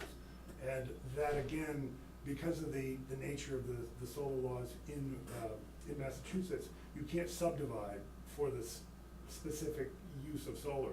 Therefore, you can't get around that particular restriction if you've got a sole use restriction. So I think that in order to maintain the character of Barry, which is what you're trying to do, I think that some of the areas where the industrial and limited business zones that you have currently, if you were able to put solar on those particular zones, they're going to be in your face, which is what you're trying to avoid. Whereas if you can take it on some of these more rural, backwoods kind of situations, such as what Mr. and Mrs. Kukas have, those are situations that allow them to keep their property in the family that they've had for many generations and put it in an area where nobody's gonna see it. They currently have got access through a very nice little road. It goes uphill into an area that nobody's ever gonna see again.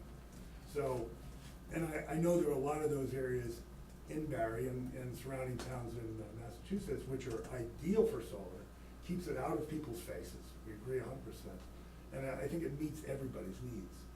So to work with the planning board on a proactive basis to say, what are the areas that we could take a look at that bylaw and make it fit the town's requirements as well as the residents' requirements, it makes it much less contentious.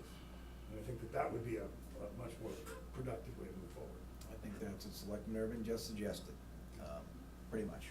Okay. Work with them first and come forward. Yep, If I Jim? could make an observation, it just is fascinating that, I guess maybe our collective memories are kind of short, but as these progressed from the first application for solar up through the most recent, one should be like jumping out and yelling at everybody in this room as being an obvious flaw in everything that's just been presented, and that's the one across from the Stetson home. It's right in our face. And it's Yeah. on a pretty darn big piece of land. Okay. Just one more, and then we'll bring this How to did a that head. occur? Yeah. I didn't follow that, I just know it's happening, but I don't know Okay. what type of zone it is, so that's the question of how did it occur? Bylaw in place. Yeah, we Got do. approved prior to the Go ahead. bylaw? Correct. The zoning bylaws, were enacted because of the mistakes that were made. And usually that's how most laws come, you can't predict everything, somebody makes a mistake, they say, how did this happen, let's make sure it doesn't happen again. And even as far as the large landowners on back roads maintaining integrity, putting away off, Regenus's is another, on a back road that people are just blown away with the, I guess, the scenic change that had. So, we have the one right across from Stetson, it's right in your face, as it was put. But then you also have the one that's Regenus's, which is on a back road, but for people that are looking for, that back road scenic drive, that is just as in your face. And that undermines the rural character of Barry just as much. And I think there is a right way to do everything, and there's a wrong way to do it. Whereas Kukas, you might have 200 acres and, a south-facing hillside that nobody will ever see, and that's great. But how do you put that into a bylaw that says it has to be here on south-facing, can't see it? And I do agree with the special permit. There should be a special permit that people can apply for that would allow them to have solar. I mean, on my property, it's 30 acres, nobody sees it. I'm adjacent to state park land. I could put it on my entire property, nobody goes there. But how do you put a zoning bylaw saying you can put solar in good locations? So I think that's why this needs, more thorough development. And I think we need to take small pieces at a time and try to vet them as opposed to having, Okay. multiple items come. Okay. All righty, what would you guys like to do? Keep this on or off? I think we'll discuss that when we get to the, Okay. I like Charlie, have one more question. Yep. And that's more about the process.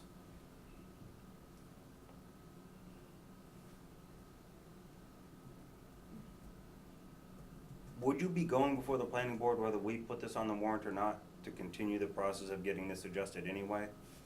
And the request for them to work through it, make recommendations on how to redraft it?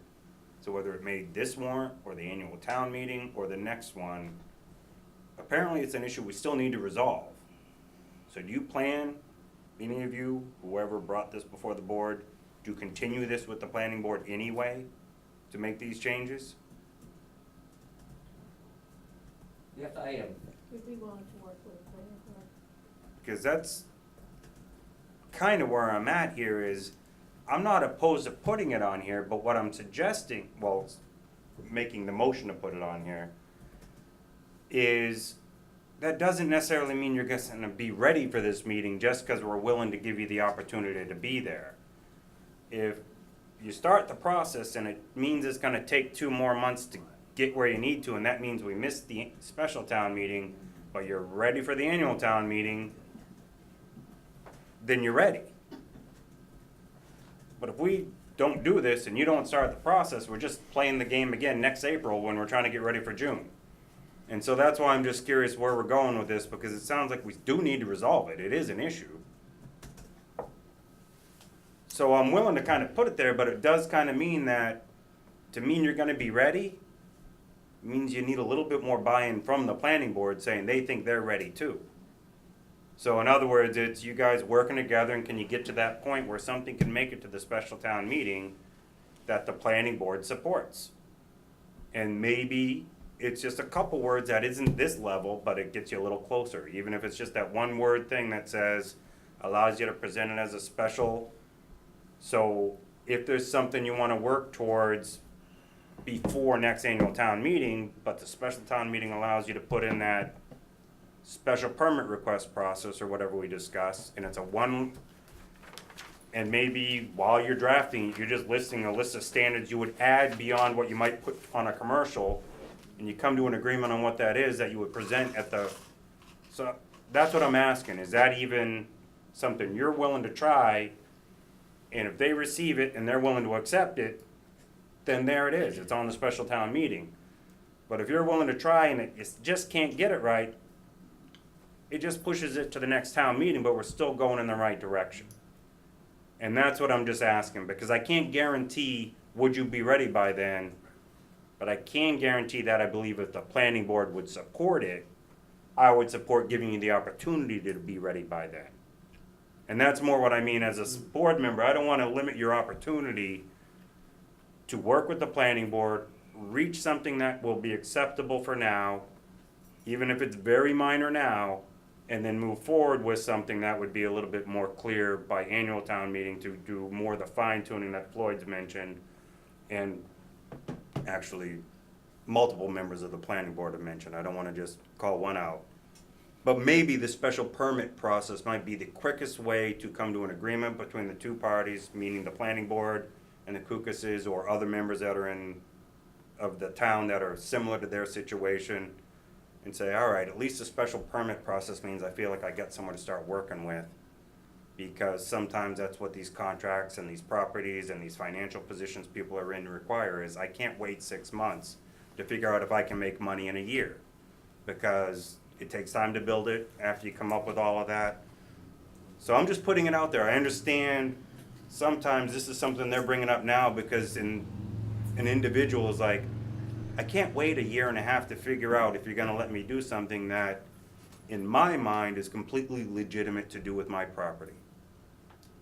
But how do I get it before you and be able to work with you? And so that's where I'm just putting it out there that I would support this if the idea is, if the planning board doesn't support it, you're not gonna present it. If the planning board supports it, you'll present it, and it may be different than this, but it'll be something to get you in the right direction. And that's what I would propose. You would have to literally come in and have somebody from the planning board come up and say, we agree with this amendment. And if you can reach that agreement by a special town meeting, great. If you can't, it means we've got to work on it more, and maybe that leads to the 100 petition person, so it's kind of like, you say this is what we think we need, but it gives you time to hopefully not have to get into more the confrontational way of presenting a bylaw versus we worked with the board with jurisdiction, we found an agreement in place, and we determined we can grow with this. Okay, why don't we bring this issue, I have one very short last. okay, go ahead. Yeah. The way the bylaw was put into place was to obviously very severely restrict the solar development because it seemed to be running away from people. The intention was to really cut it back and hold it back, not to stop it. And that's the reason for allowing exceptions. This goes too far, I think, the other way. If we say everything's allowed, then it's hard to tell someone no later when it really is offensive to everybody. This gives too much, ability for people to just stick them up anywhere. Residential's residential, but there are exceptions, and there should be exceptions, and it may be a way to look towards the bylaw changes more in orders towards the planning board, that they shall consider lots that are non-conforming if it can be demonstrated that they are not going to create some of the offensive problems, however we define them, that we're worried about, whether it's being an eyesore or bothering abutters or disrupting something else. There may be a way to write a bylaw that says that it shall be considered, and it shall be granted if it can be demonstrated. And then that would allow you an appeal to this board or something, if you feel you weren't given the proper consideration. But I really don't like to see the sweeping change that's in here. I like the protections in place and exceptions to be made. And, you know, we can better define when exceptions should be made and guide them towards those exceptions. And I would suggest to look that way for it. Okay. We're gonna be meeting next week again. This will probably come up at the finance committee, I would guess. I assume we don't wanna take an action right at the moment. I don't. Make a final vote of the warrants to include on October 11th, where we're doing a joint meeting with the finance committee. Okay, I'd second that motion. okay. At this Discussion? point, is it in the warrant or is it out of the warrant? It's in the draft.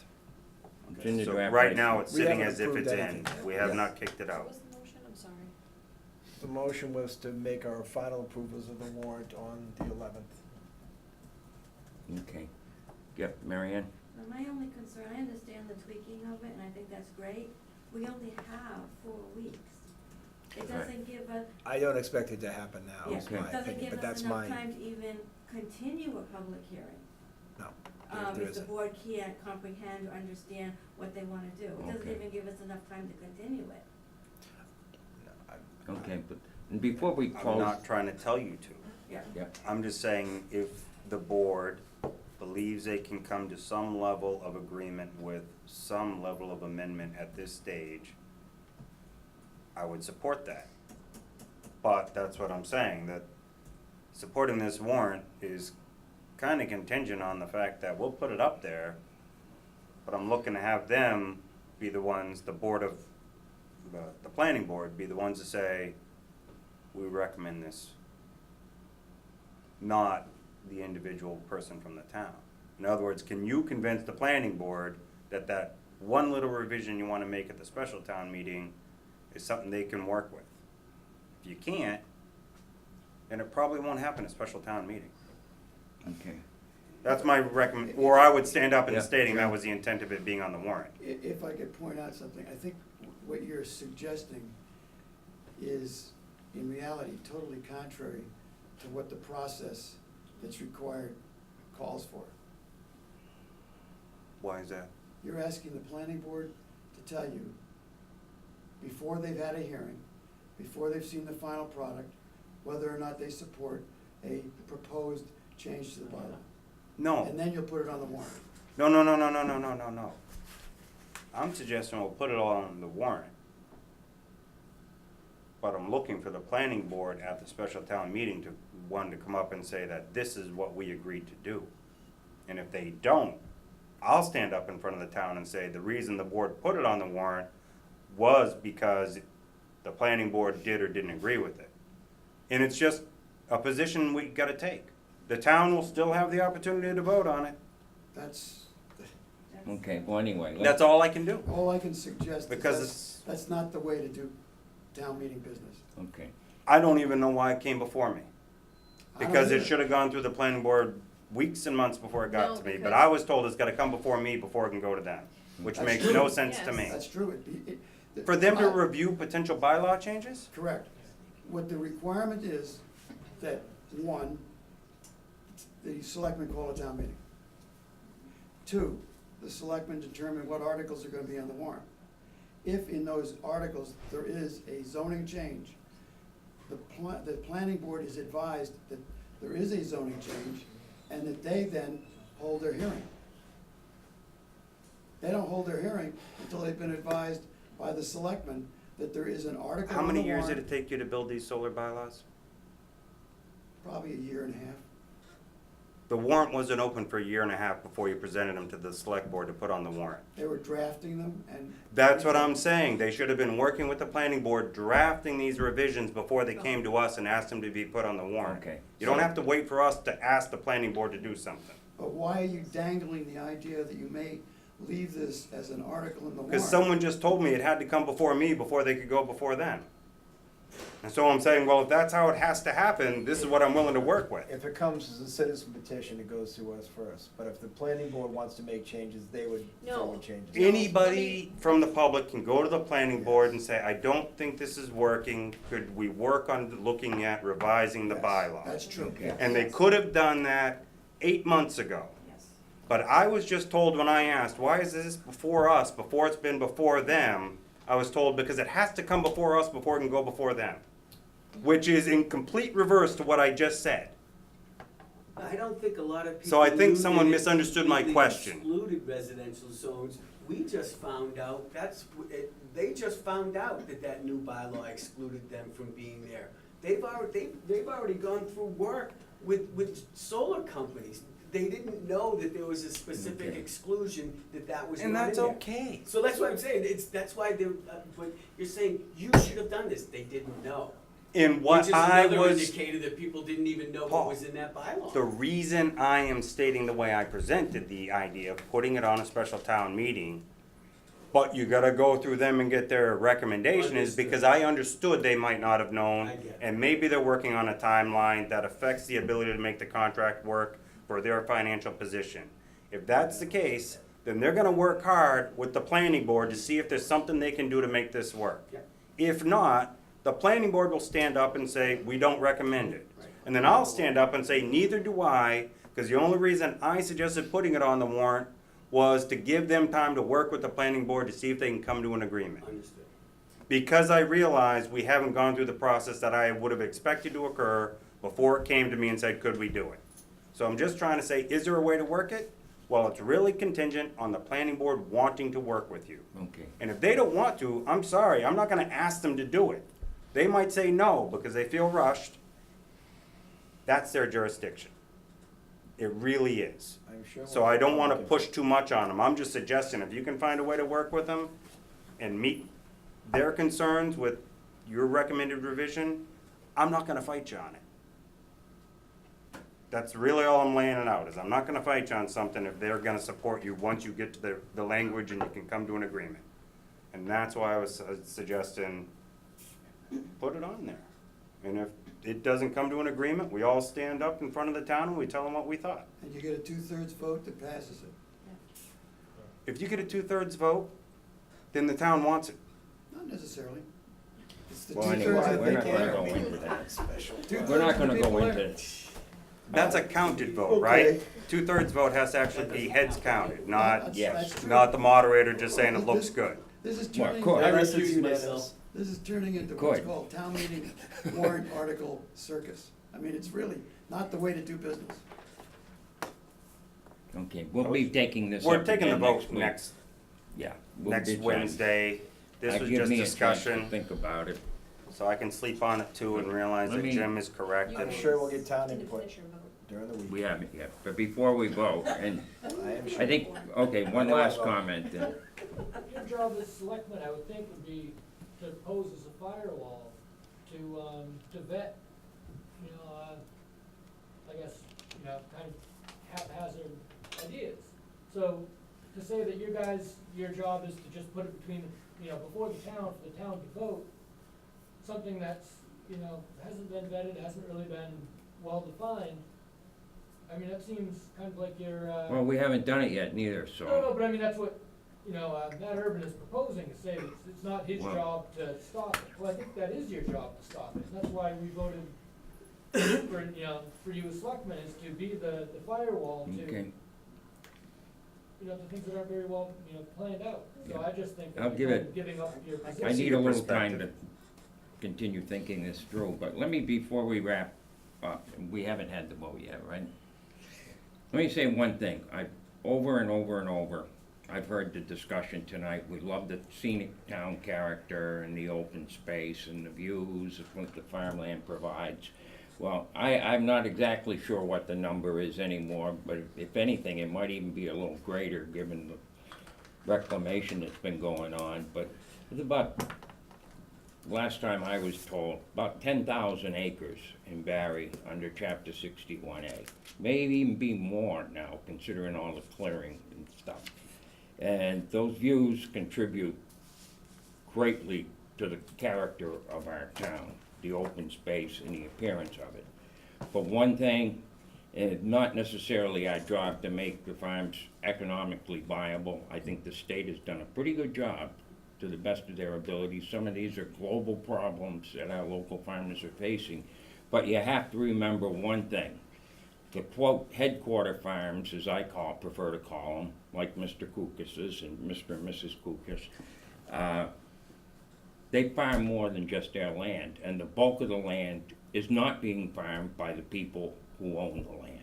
So if you want to have this, we have to see this as part of the viability of the agriculture in this region. And it's like this all the way across the United States. I know this business pretty well. And so when we talk about the scenic nature of the farm, we have to give some thought at some point, not 100% of it, but certainly some thought to the economic viability of the industry that we want to see protected. Because if it doesn't make it, then all of this stuff is going to go right down the drain. And it's a tough racket, and especially in some of the bigger commodities. But I just wanted to say that. And I think you talk about the open space and so on. Well, that's a quarter of our town. There's about 44,000 acres in Barry, give or take. And that's a quarter of our town. And, you know, I'm not sure whether I want to see solar panels all over the place, but at the same time, we have to continue to look at some trade-offs here and there. And it is a system of trade-offs, but I think you have to understand the industry that you're trying to protect as well. So with that said, I'll call for a vote. In favor? Voting on October 11th? Yes. In favor? To vote on the Okay, 11th. thank you. And thank you for Thank your, you. thank you for your input. I think we really very much appreciate it. I know we do. Okay, are we ready to move on? Thank you for taking the time, guys. Yes, thank you. Thank you. Yep. Wage authorization.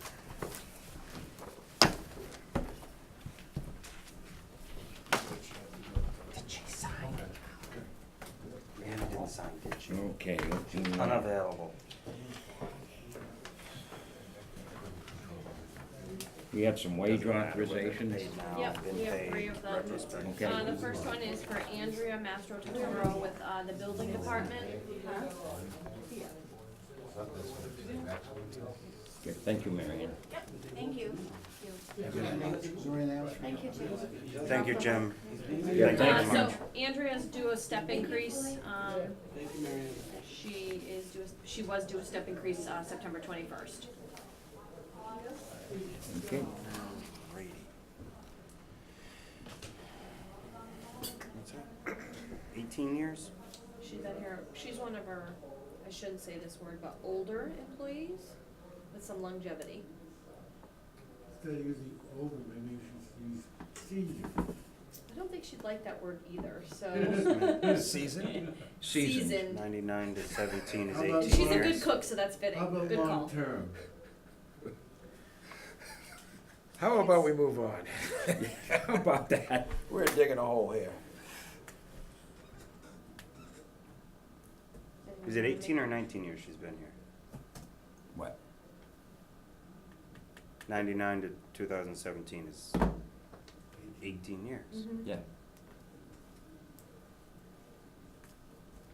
Isn't that the last year of a classification section of 3 years, every 3 years? Not the first of the next classification level? What step is it, 7? That is the max, I think. So why is she, I'm just saying, is she due? Because if it's 18 years, it would be year 19 she gets it. 19, 20, 21 is the 3-year step. No, you don't go every year. The first step is 1 year, then it's 2 years, then it's 3 years every year after. It still follows every 3 years. Only after the 3rd year. Yes, but every 3 years. Every 3 years It's 3 years, after. it's 3 years. Yeah. You It's got and two, which 1 is year three, and then there- 2 years, which equals 3. Correct, And then every 3. And then it's every 3 after that. correct. So every classification is determined based on the 3rd year of a classification step is the last year of your classification, not the year of the next At year step. 18, you go into step 7. Is that the classification plan? Yeah, In or after year 18? That's, I think, what he's, step 7 starts at year 18. so where do they drop the year? At the beginning, Oh. it's at the beginning, Oh, like I yeah, 0. explained it to you. Okay, we start at 0. Correct. You go 0 to 1, that's 1 year, then Yeah. 2, 3 is step 2. No, see, you go 1, 2, not 2, 3. And that's why it slips down. Right. So it's 1 year, and then 3 years after that. See? 1 year. 3. No. You get a step at step 1, and then you Oh, get another see, step no, at but- step at 3 years. Don't wanna go there. Okay. So this, she is maxed out at this step now, yes. Okay. Anybody gonna make Make a motion to accept the wage authorization for Andrea. I second the motion. Okay, discussion. Hearing none. In favor? Aye. Okay. I need Charlotte to sign these. The next one is from the fire chief for Jeremy Gosilla. He's a firefighter EMT, on call with a rate of $15.66. Make a motion to accept the new hire of Jeremy Casilla as a firefighter EMT on call at $15.66 an hour. Second the motion. Discussion. Hearing none, I'll call for a vote. In favor? Aye. The next one is for Richard Johnson You want as a this here or paramedic. this? Paramedic and per diem at $23.48. Make a motion to accept Richard Johnson as a per diem medic at $23.48 per hour. Second. Discussion. Hearing none, I'll call for a vote. In favor? Aye. Thank you.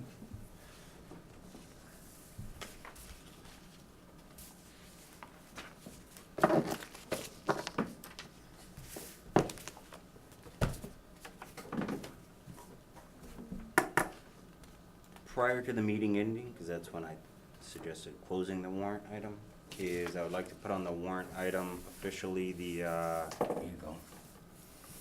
to accept upon approval of the various boards and departments, the installation of kayak launch on the Ware River off of the bridge next to Waminet. Waminet? No. No, Wheelwright. Wheelwright, yes. The other W main route in town. It's to be provided by a private entity, the business community of Barry. They're looking to install that. So it would be at no cost to the town to accept them putting a kayak launch on our property at the river. We have a review from the Conservation Commission and the DPW superintendent saying that they had no concerns with it. So I would like to put that on the warrant, so as they get further into it, by town meeting, we can present a more viable, this is what we're doing. So I just want it as a placeholder till we can really Yep. firm it. Second the motion. Yep. Discussion. I assume that was a motion. Yes. Yes. it Okay, was. discussion. Hearing none, I'll call for a vote. In favor? Aye. Aye. Okay. I hope I seconded a motion. You Yes, you did. You did. I think, I'm trying to listen and sign, get these executive sessions signed to catch up here, because I didn't do them earlier. Thank you. Okay. Now we have the Worcester County Selectmen's Association. Yep. What are they looking for, So remember? just, we got, Nice to meet you, gentlemen. Thank you. we Good got night, in sir. the mail, the Good job. renewal form for the membership of Worcester County Selectmen's Association. And with this, we need to add who a voting member would be and who the alternate voting member would be. I thought, Who was assigned that last year? I don't know.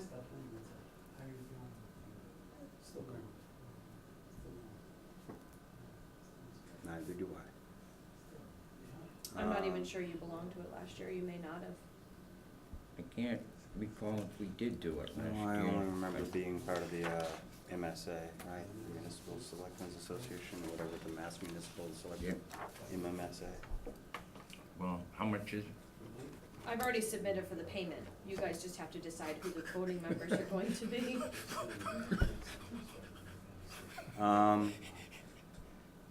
Are either of you interested in I'll participating go in if this? nobody else wants to, but I don't think it's gonna be heavy duty anyway, I hope. I'm not sure, I think Kathy Inman used to attend all these meetings when she was on the board, right? Yeah. Yeah. I can go, but We it's have kinda a- interesting, you meet some of the, get to know some of these other select board members from This around is, the yeah, I area. just grabbed this for It's an reference. interesting today. group, they're bright people. I'm willing Let to me accept know. You- alternate voting membership and make a motion for Charlie to be the voting member. I'll take on the alternate voting member if Charlie so chooses to accept that. Yeah, or if somebody else, Motion. if you wanna do it, go ahead. That's what I mean, but I'll back you up or vice No, but I versa, mean, or I'll if s- it- I'll sec- I'll or if second you're that. interested, Yeah, Greg. go for it. No, I haven't made any of these meetings in these big groups yet, and Yeah, that's all right. it's hard to fit the time in, it's a problem, Yep, I don't wanna it commit sure to is. something I can't. It sure is. Exactly, that's why we just keep throwing it on you, Pooched Charlie. my whole day up today with a structure fire this morning and a car accident in the afternoon, so. Yep, that was- okay, we have a So I motion. seconded, yeah. Yeah. Discussion, hearing none, call for a vote. Okay? Aye. Does someone Charlie, wanna me. make a motion to appoint Matt as the alternate voting member? That was a It was part of complete it. motion. I think you can vote yourself, so. I made the motion. I thought it was. Put him To as appoint the, Charlie as the voting member. and me as And the himself. alternate. Yeah, the alternate. It was it's- a it's all-inclusive, implied. address It's the im- issue in it's one shot. implied. Okay, so, and himself as, Sure. They still voted on it. There's only 3 of us, it's not as easy There'll be to. another town meeting down. Okay.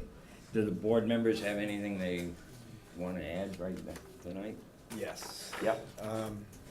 We did have a structure fire today, and opportunity at that I had to speak with the state fire marshal. And without getting into details of why I came up, the state fire marshal, I got a chance to ask him about home marijuana facilities.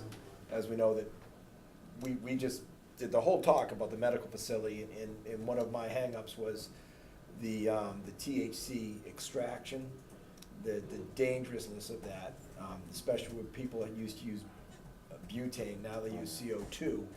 And apparently, talking to the state fire marshals, people in their homes are doing this. So when they're growing their 6 plants they're allowed to have. And he told me there are no regulations to prevent people from doing this.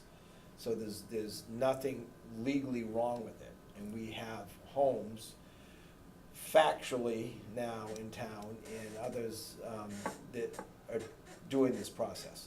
It's dangerous, it's an explosive danger. This one was using Everclear alcohol, pure grain alcohol. So when you're exposing that to heat and temperature to filter out the THC liquid, it's a fire and explosion hazard. And obviously, we can't even think about licensing, restricting, or registering people who want to grow marijuana. That's given by the state.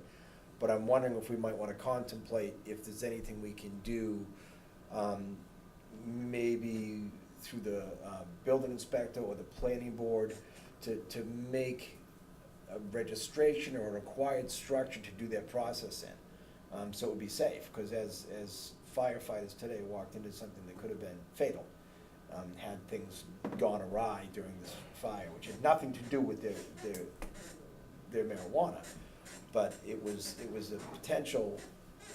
And the fire marshal had looked at different chemicals that were out during the process, perfectly harmless if they combine together, explosive. Does Legal NFPA to have. 5000 and NFPA 101 apply? I think it's 101, right? Isn't it 5,000, 101 that Building code?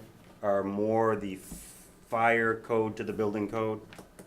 So not Like that that identifies where you need fire separation assemblies Not that we and need to egress debate it all patterns. tonight, but something to think about for another. I just mean it Yeah, might I give think Rob it's time we direct need- jurisdiction that's already there, it's just rarely did you have to use Yeah. it. I But now asked him someone, to talk to you about it when he can. It chemical was busy processing in tonight. a residence might just pull them right in. Well, it's, you know, it's, Yeah. it's unreasonable for us to not think, you know, to believe people won't do this. If you're allowed to do it, no one says you can't do it, why wouldn't they do it? The medical facility clearly talked about, that's their goal, is to extract THC for edibles and for liquid use and other things. And if that's what people wanna do, then they're not gonna have the pressure CO2 heat environment that the medical facility has, they're gonna find ways to do it. And he said it is a problem, it's a growing problem, and we can look it back into the documents we were looking at from Colorado. This is where I get a lot of my questions and concerns from during that phase. And he suggested maybe reach out to DEA and ask them, they might know more about chemicals and things that are involved that we can look out for, or ways to protect from it. But for first responders, it's gonna become a serious issue, as well as neighbors and residents, you know, people doing this in their homes. And we're not saying it's an illegal process, it's legal right now. And I'm not saying we should try to stop it, but, you know, make sure it's done in a safe manner, just like we did with this facility, to You gotta protect the identify that at a surrounding- residential level, what is the true potential for danger? I don't know, I'm just saying, we gotta know what that really is. Right, and that's when you look into. Versus a quick little but- flash fire in my face, it goes On out, the that's sur- like, dang, that sucks, now I'm blind for No, we 2 were hours. we were talking potential for fatal explosion in this house today. And that's fine, I don't know is what, so I don't I know, disagree with I your know, point, but I'm I saying, just and he don't said, know. and he wouldn't come in, I asked if he would address the board on this, he said he will not, but we could ask the DEA, they'd be the proper authority to get questions and answered from about the dangers and concerns for that. Okay. Just because it came up today, I think it's something we need to get proactive on and consider if we even can do anything to. Do you think this is something the fire department needs to just begin training on then? Absolutely, Instead of it absolutely, becoming like, that's something I'll be just talking with the chief about more, but I think absolutely after today, it's something we need to train on. This is an eye-opener for us, I'd never thought in a million years I'd come across this in a house, and we just did today. I think we need to agenda the whole issue, and 'cause it's just Yeah, that's what I'm saying, it's. Not just that, everything. It came up, Yeah. it came up today, so we're gonna have to figure out what we can do, what course of action we can Yeah. take, who should look into it, I mean, there's a whole lot we need to think Yeah. about and talk about in a meeting to all think kinds about of course issues of you action. don't even think of in this whole, Never. like that one, I hadn't given it any thought. Never came across Now my that- radar till today, and it Yeah, came on now that today. you I was like, mention it, "Whoa." it does make sense. Yep, Yeah, it well, was, maybe we can put it on for the next and start meeting and start taking a look at it. And I've asked the chief to talk to Andrew if he can, I hope he will, if you reach out to him, maybe see if he has any Yeah. input. He wasn't there for this one today, they were off at training, so we, you know, filled him in after the fact. But, it was a strange find, not pleasant. It's a good stop. It was a good stop, but, you know, you stop it, you can't see a darn thing, then you spend a half an hour venting the house and the room, when everything clears up, you go, Whoa. oh, look at all this stuff, isn't this nice? That you're standing next to, and it's, you know, Yep. Rather than find the hole in the floor. I've been there too. Okay, I guess, Andrew, we're on for your report. Yeah. So, been working diligently to try to coordinate Thank some you. events for Halloween. Right now, we got a lot of kind of buy-in from a lot of the residents and business community as far as getting that to go. So right now, some of the list of things that we have going are a trunk or treat that's gonna be held right by like the Berry Players on that street. We're gonna look to cordon off that whole street for that trunk or treat event. And that's gonna be coordinated by the Berry business community. They've stepped up to basically run that event. Oh, nice. I've talked to the dance studio down there that they wanna provide the sound system to do music on the common off the bandstand the entire, during the hours of trick or treating as well. The Woods Memorial Library is gonna be doing a story walk around North Park at the same time, so a little bit of educational side part of it. And then between my office and the police department, we've been coordinating to try to do a pumpkin carving, like a carved pumpkin contest out in front of the bandstand. So we're working to get that together. And I know the parade, the Ruggles Lane PTO, they'll be doing their parade a few weeks earlier than this. We were hoping to kind of coordinate that effort together, but I think that the timing doesn't work well for them, so they'll be doing that separately. We're gonna be having a meeting this Wednesday at 6, right here with any of the available stakeholders, just to kind of coordinate our efforts, make sure that we're all on the same page, know that, everybody is gonna be where they're at, and kind of who's gonna be in charge of what. So if you guys are interested in getting involved or know what's going on, feel free to meet us at that time. Last Monday, I had a meeting with Dr. Marshall over at Quabbin, just to, for one, introduce myself, but also just kind of touch base on a few, coordination of effort, things that we can work on between the town and the school. A few things, or one of the things that I propose that the school look into and possibly bring to the towns is moving from a 1-year assessment on our financial assessment to a 3-year average.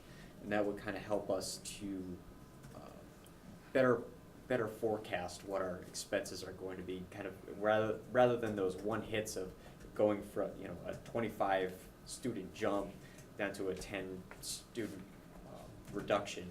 You would see that kind of forecast over time rather than a sharp increase in your budget aspects. So something to at least look at for from the town's perspective. I know that she's looking into it. She wrote the proposal, but we'll see how much further it goes. Like a rolling 3 years? Like so each year it's based on the 3 years. last 3. Yeah, and she's gonna put together the last few years and compare that to what the actual budgets were to say, this is what the last 5 years would have been under this 3-year average plan, and this is what it looks like, with the 1 year. But I think it just takes out some of those really hard edges where you're not expecting a 25-person jump, and all of a sudden, it might be a 2% increase in the budget, but we're getting hit with a 10% school assessment increase. Right. So that's It's a good idea. yeah. So it's hoping to take those out. You'll see those projections coming in over time and know where those are going to come in. But hopefully, that's something that the school can kind of research and the other towns can buy into. So we'll see where that leads. Okay. We also looked at the possibility of coordinating, or at least sharing some facilities and IT infrastructure assets to see whether or not that's a potential for the future. Rather than going through a separate, a third-party IT firm, possibly the school could take over our IT services and basically you leverage their IT staff, them being locally.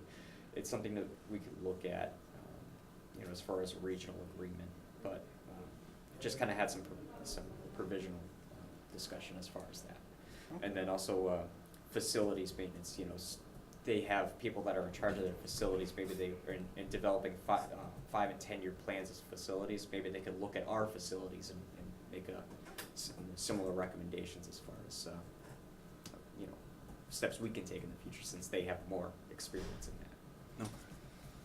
So that's pretty much a general overview of what we talked about at our meeting today. On North Common, there was a new flagpole installed on the 18th.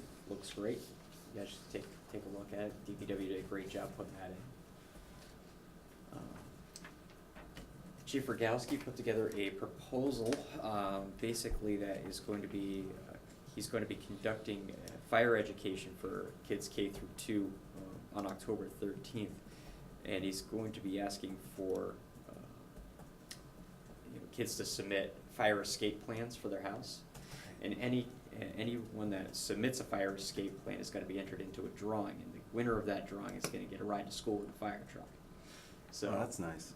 It's going to be some good community outreach, and hopefully it's going to be a big hit with the kids and the parents, and get some good PR for our fire department. So That's good.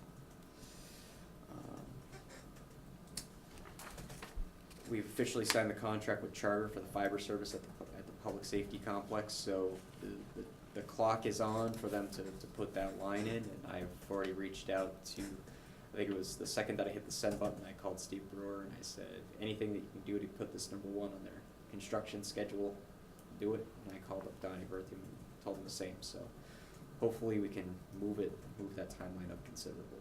I have yet to hear back, but I'll let you know when I do. Be nice to have him in before Christmas. Yes, it would. Before the snow starts flying. And then, let's see.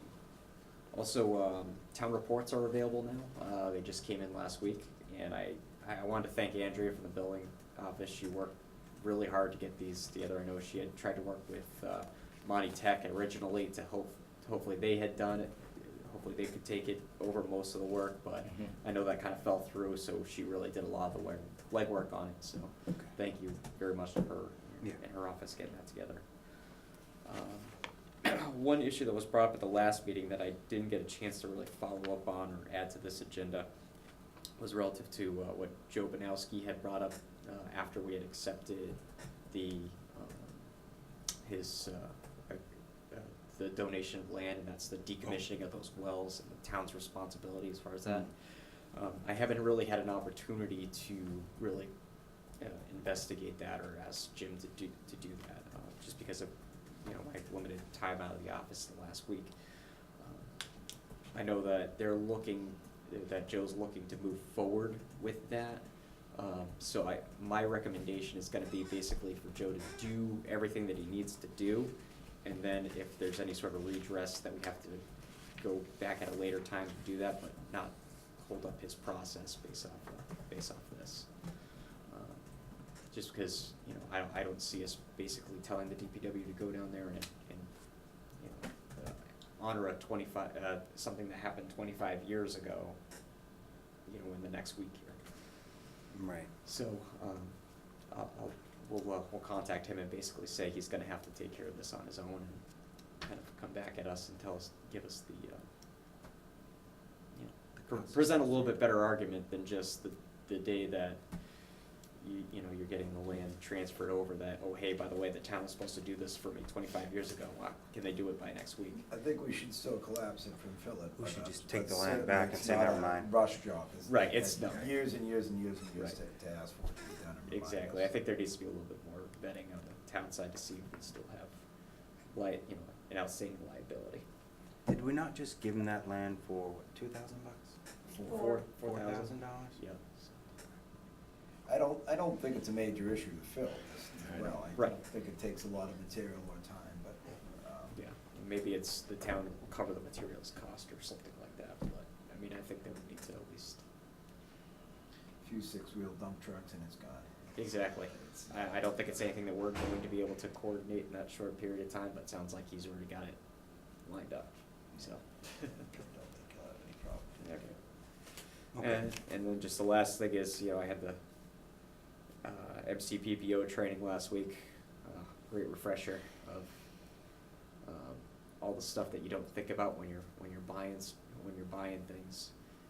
Some of those contracts that you really got to hammer in the fine print, know what you're signing. One thing I didn't even realize is that any contract that the town signs that goes over 3 years, we have to go to town meeting to have them approve. So that was something I hadn't. I didn't even think you could, for can't. most contracts, you could even do it. You can. I You think can. that's why we It's don't. a pause button. Yeah. It makes you That's go. probably why we Makes you just go. don't go over So, three, because yeah. it's. it was one of those. Yeah, One of those things. exactly. It's not illegal, Who gets but it? you got to Who go to town gets meeting to approve five-year it. It was contract? like one of Need those more things. involvement Okay, yeah. for the commitment you're Yeah. giving, I got A you. great refresher. You get on all those things. It's like, oh yeah, that's right. So, this starting tomorrow, I get to wake up at 4 o'clock and drive into Boston every day for the next 3 days. Go I don't for feel bad. construction. My fiance I yesterday, know. go training 3 weeks at 4 AM. 3 weeks. Yeah, so going for the contractor series of under Yep. 149. So Good luck with that one. should be fun. It's a little bit more of a complicated bidding process. Yes. That's all I got. Okay. All right, I got one last Yep. item. Like motion to close the warrant.